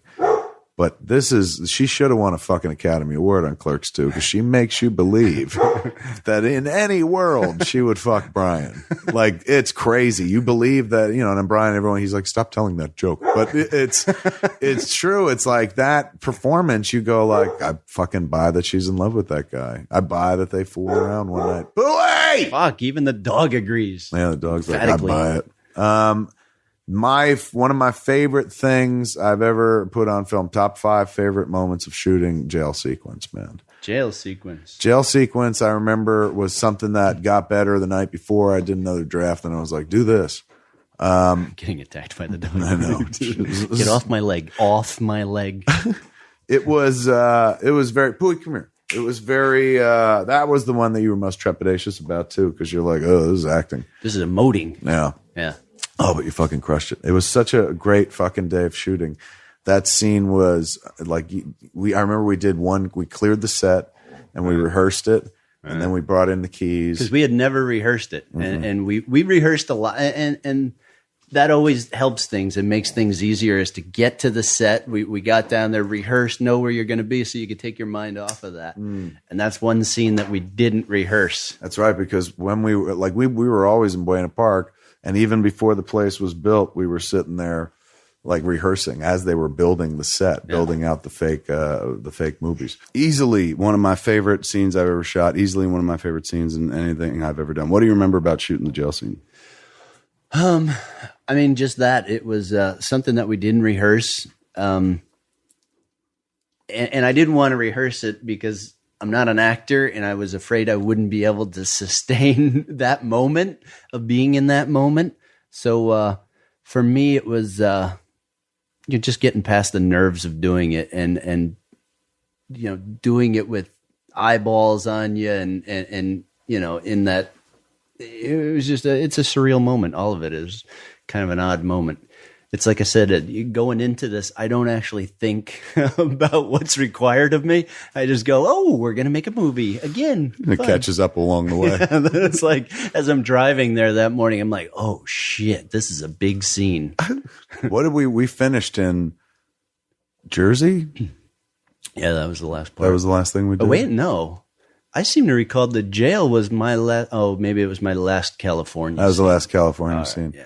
And then, we finished in Jersey because I remember somebody having a cake and stuff like that. Did we? Or was that Jay and Silent Bob Strike Back? Oh, I made the cake. Where did we finish? Clerks 2. Yeah, we finished down at the store. At the store. Yeah. I think we actually finished with the ending scene. That's right, we finished did. with the ending scene standing behind the counter. They scheduled it in such a way that we ended with the last shot of the movie, and then Whit was sound, right? Yeah, he played the song. He played the song. He's like, what song are you going to use? I was like, well, it's written in the script. I'm going to use the Misery song. So, he's like, when's it kick in? And I was like, it would kick in like right after their last line. I didn't know that was going to happen. That threw me. It was pretty tremendous. He played it live in the room. Yeah. Because, once we start pulling back, nothing happens. And the idea is in post, we would go from color to dip to black and white. Right. And so as we're pulling back, all of a sudden, Whit lets it roll. I remember the AD asked me, it was just like, Whit wants to play the song. I was like, yeah, go ahead. And started, because we were past, you guys were clear of the dialogue. And all of a sudden it started playing. It was really fucking nice to watch, particularly on the monitors. They turned it to black and white. And I was like, you're actually seeing it come to life. But nobody ever cleared it with you guys. So, like, thank God you both weren't like, what the who's playing fucking music? Cut. That's right, man. That is how we ended. It was such a glorious take. Do you remember how you felt after the movie was done? Was it the same kind of like, fuck, we were doing this every day and now we're not doing this? It was kind of the same because it was such a fun set, and we having the rooms right next to it, it makes for a very fun place to be. And again, when it's over, it's over. Right. That's the circus and camp mentality of the whole thing. Like, I made a flick with the kids, with my kid and her friend, the Yoga Hosers picture. Mm-hmm. And we were just coming in on like, it was like the last, let me see. We did a lot of shooting at this place, Nellis. Used to be a juvenile correction center in Whittier, where we'd shot some Red State and a lot of Red State. And so we're finishing up our Whittier days. Like after this, we leave and have one more week or something like that elsewhere on the road. Right. But this is we're at the convenience store. So the one that they're in. So we leave. We're gonna leave Whittier like the next day. So we're between takes and the girls are sitting around and stuff like that. And I was just like, so this is it. Like, what do you mean? I was just like, this is, we're finishing up. Like, tomorrow's our last day in Whittier. And they're like, what do you mean? And I was like, we move everything. We never come back here ever again. And in fact, they're tearing this whole thing down, like, as of fucking November or something like that. So this is it. You'll never probably be back here again. Although I'll wager for the rest of your lives, you'll come back. Anytime you're near Whittier, the first thing you'll think of is this movie. Right. And periodically you'll drive back because this is where it all began for you. And the only person more sentimental than a 44-year-old middle-aged stoner is a 15-year-old girl, because the two of them were like, what? Like, it's just been like fucking all a circus for a long time, but it's like things end. I was like, yeah, man, this is this whole process of making a film with them. I was like, I treated it like their film school. So I was like, you guys are going to get a full film school education, not just like how to do this, how to do that, but everything. Yeah. Like, just soak it up, and everyone's going to be helpful and tell you things you need to know and stuff. So there I was talking to them about it. I was like, well, the girls, this is the last lesson in film school, man. You got to learn how to gracefully let it go. I was like, because it's all so amazing, and then it all ends. And a pro just, kind of realizes like, well, I get to do this again if I'm lucky, and you move on to something else. But it's like summer camp ends. You say goodbye until hopefully you see everybody next summer. You pulled Brian and I and had the same conversation with us when we left movies. You were like, girls, you will never see movies again. I was right. They knocked it down. You guys are in tears. They were fucking, that was the wrong thing to do. We were about to do a comedic scene too. And they're all like, ah! We had to hold up shooting for 20 minutes while the girls got their eyes redone. Yeah, same thing with Brian and I. Put the raccoon makeup back on him. But it's very like, I still roll past that location because I was like, fuck, man. Like, it's dopey to say, but I'm like, magic happened here. And you're right, dude. Nobody really witnessed it. Nobody wanted to. Nobody maybe knew. Yeah. I was talking about it online, but we kept it like kind of on the down low as much as we could, although we were right off of a major intersection. Right. But those two dudes, the wall rats, man. The wall rats. who were there in the movie. You see him go in the background in one of the shots. I think during the when she comes in and you're like, you ever go ask him out? Yeah. I think that's the shot they walk by in the background. Right. But early on, they saw us there and one day walked over and we're like, hey, man. And they're like, hey, can we watch? And we're like, sure. And they just hung out by the wall, always stayed out of the shots. And one day we're like, want to be in the movie? Like, yeah. But they were our only audience too. And periodically, I see them throughout the years, man. What? Yeah, like I'll be in an event and the blonde-haired kid, like it was the last one I saw. It was probably about 5 years ago or something like that. But he was like, you remember me? I was like, the wall rat, man. How are you? Of course I remember you. You're in the movie. I said the same thing when I showed up today. Hey, you remember me? It's you, the other wall rat. I had to wear the hat just so you'd recognize me. You flipped it backwards. Like, duh. I'm like, oh yeah, come on in. It was, oh God, I love that movie. I do. I mean, honestly, like how about, all right, it's been well established that I was scared shitless going into it. When did you know that you were going to do it again? And you seem to not have any reservations about doing it. I'm trying to think, like it was before I was even making Jersey Girl. So I'd done Jay and Silent Bob Strike Back, and like I loved the Dante Randall scene. I mean, it was quick, but like I loved shooting there and stuff. Like when you have a set like Jersey Girl, like that set must be bonkers. I mean, you had Ben and Jen at sort of the peak of at Benifer. It was definitely, it was not Clerks 2 in terms of like, all the fucking attention and stuff. But like any other, my job doesn't change. It's like write the script, rehearse with the actors, and then, make sure they give an on-camera performance that's as close to the one as I heard in my head when I was writing it, if not better. So it's like whether they give you $5 or $5 million or $500 million, or I've never been that high, but on Jersey Girl, it was like, I think $35 million. Wow. The job for me doesn't change. There are more trucks, more hands and stuff, but it's not like they're idle hands. They're all kind of working. Right. But I remember it was before I even went into Jersey Girl, I was like, I know I want to do this story. And then I think after Jersey Girl, after I was done making Jersey Girl, but before it came out, is when I wrote the script and I told Harvey I wanted to do it. And there was like this, like, all right. It wasn't like, oh, that's awesome. It was all right. I was like, really? He's just like, yeah. And let me go talk to Jeff. All right. I mean, yeah, I couldn't get fucking a hallelujah anywhere. He was I remember at first he was just like, you got to get a different we got to get you a DP, because they kept putting me with other DPs, and I was like, not for this. Right. I was like, it's got to be fucking Dave. Like Dave's coming back, and he crushed it. Like he came back and crushed it, and went on to Dave's now shooting Homeland. Like unbelievable. I watch every episode. There's his name in the credits, and he shot like the last few seasons of True Blood as well. Shit. So this dude's little like Canadian boy did well from Iowa, Idaho, by way of Idaho. That was, I mean, even though he wasn't like woohoo, he was just like, oh, all right. He didn't stop it, but he wanted it to be low budget. And why didn't you just shit can the whole thing?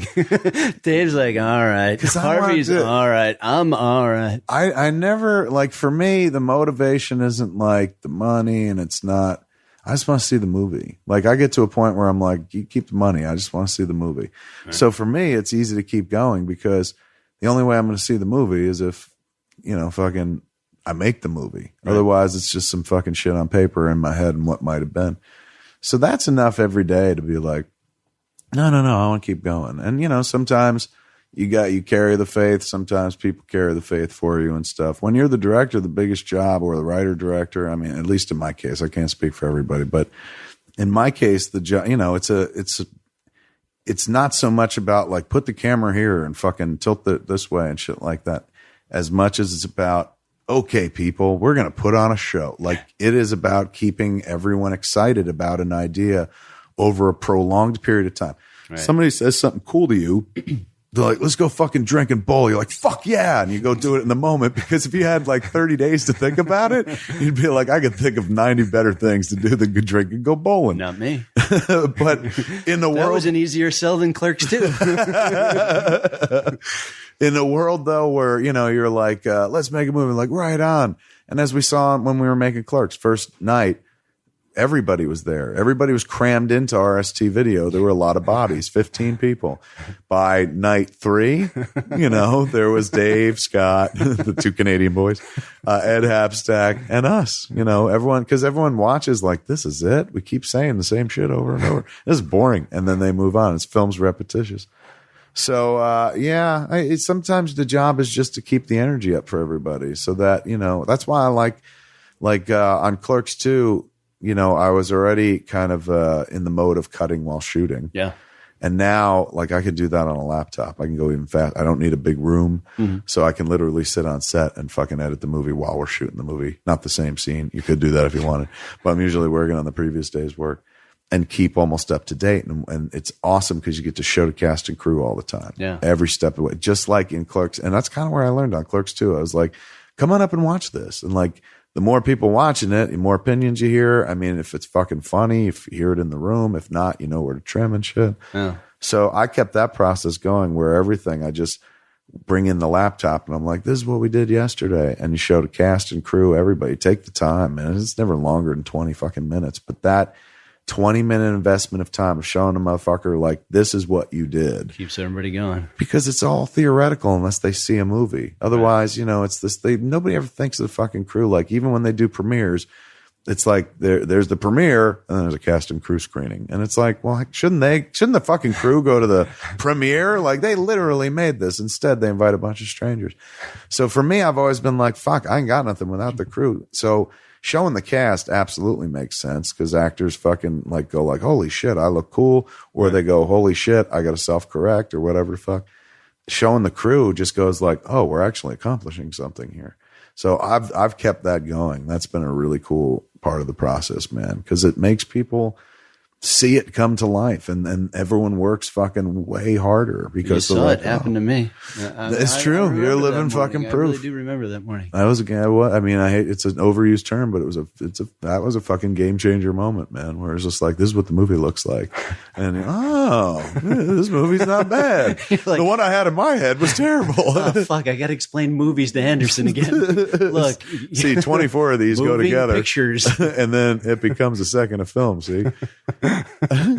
It is what in the world, when you go out in the world, man, what do you well fuck before we go there, we made 2 of them. Which do you like better?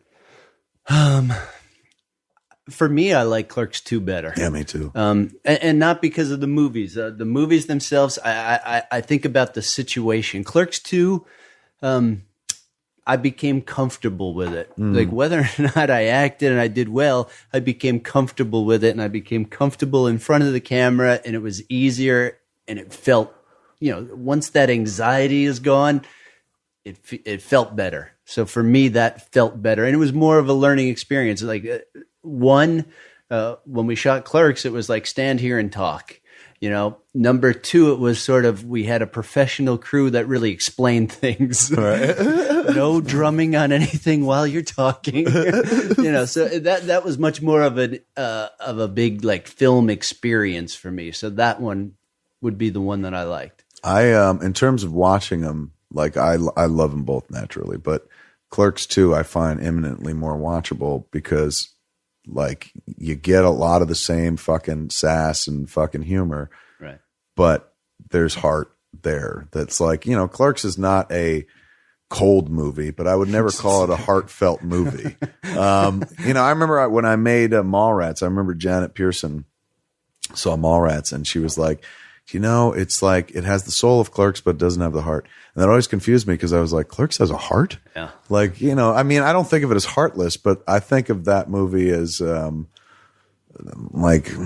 I never had to think about it until she said something like that. But Clerks 2 definitely has a heart to it. And that's what makes it eminently watchable for me. Like, even though I know how the story's going to end, I fucking get to the place where you guys fucking like with the jail scene where you're like, I'd buy the Quick Stop and reopen it myself and go like, oh my God, this is my favorite fucking moment in cinema. Like, they changed their lives. They fucking seized the destiny and shit. Like, it's the moment where people go from like, everything sucks to being like, the only way something will not suck is if we do something about it. Like, they become more proactive. Clerks, there's nothing proactive to do. It's about being stuck in a fucking job that you don't like and shit and all the things you do to not do that job. Right. So I think because of that reason, because it's like oh my God, it sounds lame to be like they grow, but that makes it so much fun for me to watch. Also, the addition of Elias makes me very happy. a foil. Like, it's weird in Clerks, like, you can stab at Dante, but you never stab as deeply as you stab at Elias.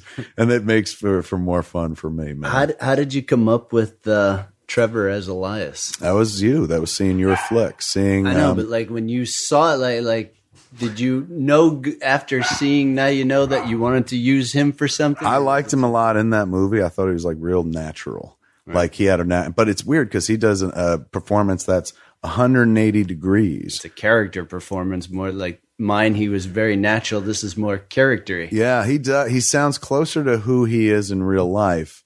In Now You Know, Jeff's movie. Right. In Clerks 2, he's definitely, that's not who Trevor is. But do you remember getting to that? Like, we were in rehearsals and it was way more like, we were trying to find a voice for it. Yeah. And it was kind of a weird struggle in the beginning. Well, that's why I'm asking, because it seems like, because I remember being there when we were rehearsing, shaping Elias, that's why I'm asking, like, how you knew that Trevor was going to dial into this, because you didn't know the performance until like literally on set. It's true. We went through rehearsals and I guess we were close to set. It was the day before, but he did this thing where he ended his statement as a question. And I found that really funny, where he was just like well, one time at Bible camp, which sounds more like he wants you to confirm for him. Like, yeah, you were at Bible camp, but like, you don't know, like you're being told the story. So he did this thing where I was like, that's it, dude. That feels like Elias. Right. And then he found it though. It was his, like, he got there. Yeah. And then the hands were a big part of it. He never seems comfortable in his own skin, doesn't know what to do with his hands. But it was that everything was kind of like ended as a question, even if he knew it was a fact, he would just kind of end it as a question. And he arrived at the character. And even though I loved it on the page, it was probably more like 2-dimensional, like, look at the Christian kid. But he actually brought it this soul and this like pathetic, like a reality. Like, you believe Elias exists. Dude, from the moment he pulls up with his mom in the station wagon, I'm there for him. Yeah, man. It was one of those, like, he was the right guy, even though when I was like, you're in, that didn't show up. Elias didn't show up till very, very close to fucking shooting. But it was trusting, like like, he's a good actor. I'm sure he'll be able to do it. And he fucking did it. But, yeah, man, he really like brought fucking something to it as well. Which is tough, because it's tough to walk into, like, he could have been, think about it, he could have been Cousin Oliver, dude. You know what I'm saying? They're like, they didn't need a kid, and now they added a fucking kid. Why is he here? when that kid with the glasses showed up, fuck that show. And that's weird too. That could have gone horribly wrong. Like, I remember when Rosario first came in, even like on rehearsals and stuff, when we first met her, she was a little weirded out that we were sort of a fraternity that had done this and had inside jokes, and and Trevor assimilated to that. He jumped right in there and became part of it, and Rosario did too. But it could be weird walking into that. I mean, it's not even only weird that like, they got a little fraternity. Like, you guys are the clerks. So suddenly they're like, we're the two. You're like, you're clerks, we're two. And they know that like, well, clerks work just fine without us. So boy, if we come, we better be fucking bringing something to the party. And both of them did. That's the beautiful thing about both of those actors, that, they came to play and they delivered something so much so we were like, holy fuck, we're the additions. Like, where were they the last time around?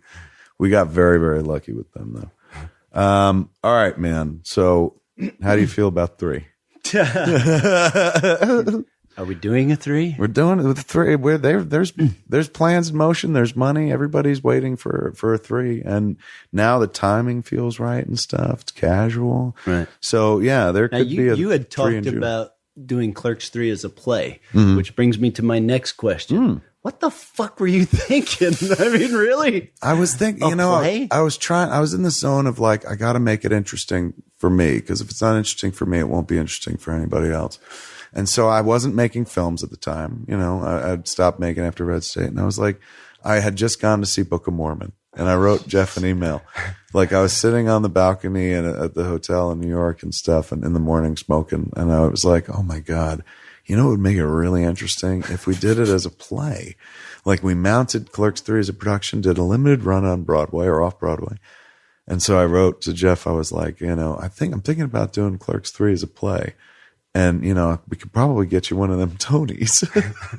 And he wrote back, you're high. Who the fuck is Tony? Why do I want him? I'm a married man. Yeah, no, I thought the initial email, I thought you were kidding. I really honestly thought you were kidding. And then the second email came and I'm like, he's still on this joke? I didn't laugh at it the first time. And there was about 30 seconds where I contemplated this, and I pictured myself walking down Broadway in tights and leg warmers. And I was like, I'm out of this. I'm trying to remember. Had I even written the script at that point? I have no idea. I don't think so. I have no idea. Because it didn't go any further than that. I think we traded 2 emails and I put that to bed. That was a smoker whimsy. I was like, you know what? Well, here's what it came down to. I kept going with it for a little while, but was told this, and I hadn't written the script yet. To mount a Broadway production, right, even for a limited time, they're like, it's not like a movie. It takes a long time to earn your money back. So you couldn't be a limited run. You could only, in order to make your money back, you have to run for like 6 months, a year or something like that. So I'm like, all right, well, already I just wanted to do it for a month. But they were like, the other way to monetize it is on the last performance, you film it and stream it into movie theaters. Right. And so at that point, I was like, wait, so it becomes a movie anyway? I was like, what the fuck? And then we don't have to watch Jay for a month? We don't have to make sure he gets to the theater every day? That was when I let go of the stage show version of it. And I was like, you know what? Unnecessary. Like, if we arrive back at a film's conclusion, there was something kind of cool about, like, if you didn't see it, you didn't see it. Like, right. That was it. But, if in order for it to like break even, it would have to at least be streamed or by the end. And at that point, I'm like, fuck it. It could be a movie. And then I started writing, and then I fell in love with the movie. And so I was just like, oh, it should totally be this. Shit. There was a lot of things going around that I wasn't. It was a play. And, I was hearing stuff when I'd go out. Oh, it's going to be a play. I think last I heard, you were going to do a diorama. Clerks 3 diorama. I hear you're doing it with Lando Calrissian and Han Solo figure in an old Hoth play set. So the only way Clerks 3 works as a play is if Neil Patrick Harris plays Dante and Glenn Close plays Randall. Good pull. I don't think... The Glenn Close is what makes people go, I didn't give a fuck, but they're saying something. I want to see what it is. Yeah, no, Clerks 3, honestly, I don't have the reservations I had for Clerks 2. Only because, the big thing was Clerks. It was the protective nature of that, and we've moved past that. Fans have moved past that. And now it's like what Clerks 2 did was just follow these guys, and it was fun to catch up with them. Yes. Clerks 3, where are they? What are they doing? It's going to be fun to catch up with them, and I don't think we have to worry about tainting anything. No. I think by now, and people should just go in. You want to see what your friends are doing, and that's it. Michael Apted did his 7-Up series documentary where he followed these people, these kids from age 7 up. So every 7 years he updates it. So the kids are now 50 or something like that. I forget what the last one was. But I remember, fucking once we did Clerks 2, somebody wrote in a piece, it's kind of like 7-Up. I like looking in on these guys, like 10 years on. It's kind of interesting. So right then and there, I was like, oh, we'll definitely do it again. So the seeds were already in place. But it is, without spoiling it, you've read the script and you've read the longer version of it. I think the longest version was like 125 pages or something. Mm-hmm. And now it's like 105 pages. How do you really 105? Yeah. It flies. It's a fast read. It moves. I mean, the big thing was like we were trying to get the budget down to make sure we could do it for like nice $5 million or something like that. So we can fit into that low budget tier and shoot union and stuff. Right. But, and that simply comes down to just cutting pages. So I went in and kind of took it from, the last draft, I think we'd budgeted was like 120, but I took it to 105. So right away, that shrinks the budget down. Right. But the 105 page moves pretty quick. And I can't remember, I think Clerks 2 was actually like 95 or something like that. So we're a little over that. Clerks was 164 pages, so we're nowhere near that. But it does move. How do you feel about the script? How do you feel about where we go in the world without spoiling much? I like the script. And again, it's being introduced to these characters that are friends of mine, friends of ours. And, not knowing like whether or not I was going to do the movie, I wanted to read the script just for closure for myself. Fuck the fans. I just want to know. But, it's a very different movie.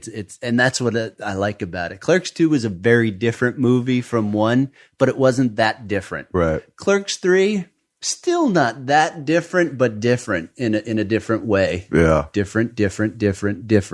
Yeah, it's somebody asked me, like, I haven't leaked a lot about it, but somebody was just like, are you doing it in black and white?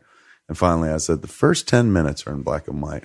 And fucking huge applause went up. And I was like, all right.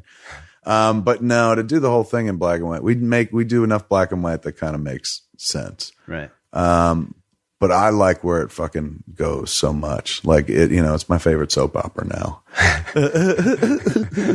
As my grandmother would say, my stories. It is telenovela. But see that again with Clerks 3. Clerks to me was a gritty movie. Maybe the black and white lent itself to that, the language, everything. Clerks 2 became this brighter movie where we meet these guys a little later. Clerks 3 to me feels somewhere between 1 and 2. It gets a little gritty, and we go back to sort of, the beginning stages, but we do see the progression, and I like that. I've described it as it's kind of like the Empire Strikes Back of Clerks movies, and people are like, what? So like the middle? And I'm like, well, it doesn't tell the middle story, but it does feel more like that movie. Yeah. Than like the other two. Like Clerks 2 has a real like Return of the Jedi kind of ending where you're like, right on. He walks aside. They fucking did it. They beat the Empire. They got their own store. Clerks is more, of a Star Warsian type film, but Clerks 3 definitely has more of like, it's oddly like, I don't know. To me, this is the best way I can describe it. It was like, of all these three, that's our Empire Strikes Back. And Clerks 3 could be in black and white. Yeah. And it would easily go that way. I'm trying so hard. I am so stoned in this song. Your secondhand smoke. I'm afraid I'm going to blab it all. You're like, all I can say is this: rocket ships. There was a draft. There was a first draft. I mean, it wasn't even a first draft, but the first time I took a stab at opening the movie. Mm-hmm. involved rocketry. And then I read it when I was done writing it. I was like, scale it back. The phrase "jump the shark" was on. Well, I'd always joked about Jane. What will I do? I said, I'm done with Jane Bob. What can I do next? Like, they go to space. So I was like, maybe I'll start with them going to space, because I wanted to. And initially, I was like, let me just deal with Jane Bob, get them out of the way, so I could focus on Dante and Randall. I found a much more graceful way to do that. And now when I read it, it's like, oh, they're in the movie as much as they were in Clerks and Clerks 2. Like, right. They are the Greek chorus as always, but it feels like it's an equal amount. Like, it doesn't feel like it became a Jay and Bob show, even in the second one or even in the third. Fuck, maybe it's the weed talking, but I think I want the spaceship. Then a spaceship you shall have. Can I drive? You fucking fly it straight up, man. Yeah, man. So if everyone stays alive and everything looks well and shit, looks like June, we maybe climb behind. Everyone stays alive? Why'd you put that on me? We're middle-aged men. Before we jumped on the podcast, we literally sat here for 3 hours and talked about our ailments and getting old. So I like to always throw out the caveat, as long as we both wake up tomorrow morning. I think since I've been sitting here, one of my eyebrows, just one hair has grown 4 inches. That happens when you're our age. It's so, I'll throw that caveat in. But yeah, without grimming it up, yeah, as long as we all keep waking up for the next few months. Fuck, I'm going to drive home really slow now because you put that out there. If we all stay alive. You got to use your spidey senses, dude. That's the key to it all. I can't look. I've read the script, so I know where it goes, but I cannot wait to get on a set with you and fucking. One of my favorite performances in the world was that jail scene. Like, that was so awesome because I knew where Randall came from and I got to see where Randall went. Like, and not just for the character, but the guy who made the performance. Right. I know where the next one goes. As do you. Again, you might want to get out of this room and get a little clean air and rethink this. I can't wait, man. I can't wait to be on a set and be and watching you do it again. Flip that cap and fucking and see these dudes for one more time. It's going to be fun. It is, man. There it is, folks. I thank our man, Jeff Anderson, for, again, being the key to the best decision I ever made in my life. Because seeing you fucking do that monologue, do the Jay audition, I said, well, that guy. And then once you sat down and read it, I was like, oh, my God, he's got to be fucking Randall. And that's your fucking, it's Dante and Randall, man. Like, and fucking, you have all the jokes. And so most of the comedy rides on your fucking shoulders, and you aced it. You aced it the first time out. You aced it the second time out. You'll absolutely ace it third time out as well. We'll see. And if we're wrapping this up, I want to say it's 20-year anniversary. I want to thank you for doing it. I want to thank, you for having the idea, the balls to do it. And I'm looking forward to moving on. And I want to thank the fans. I mean, it's been 20 years, and I have to tell you, I've met a lot of people. I've never had a bad experience meeting somebody based on. Nobody's Clerks. ever like punched you in the face or hit you with a pool stick? I had one kind of hostile guy, but even that was okay. Right. But no, nobody's taken a swing at me. Everybody has been really nice, and it's amazing. 20 years later, I've been in London, Italy, Amsterdam, and been recognized. And that's a huge thing. And I want to thank the fans. I've really never had a bad moment. And so for that, thank you. What was the Amsterdam recognized like? Oh my, I was in the red light district, of course. And I heard Randall. And I said, surely somebody behind me must be named Randall. And I saw the guy. I went and shook his hand. Camera phone came out and I ran down one of those alleys. I think I got recognized like 3 or 4 times, like in the red light district. It's the only time in your life that you were like, I'm not even supposed to be here today. And they're like, that's the other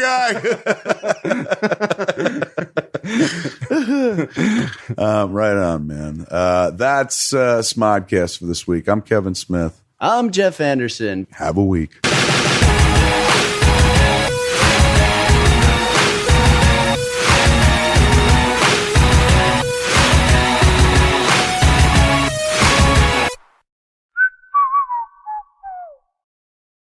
This has been a production of Smodco Internet Radio. Sir, only at smodcast.com. What superhero collectible relics will grace the halls of the Secret Stash in Red Bank, New Jersey? Find out on the hit show Comic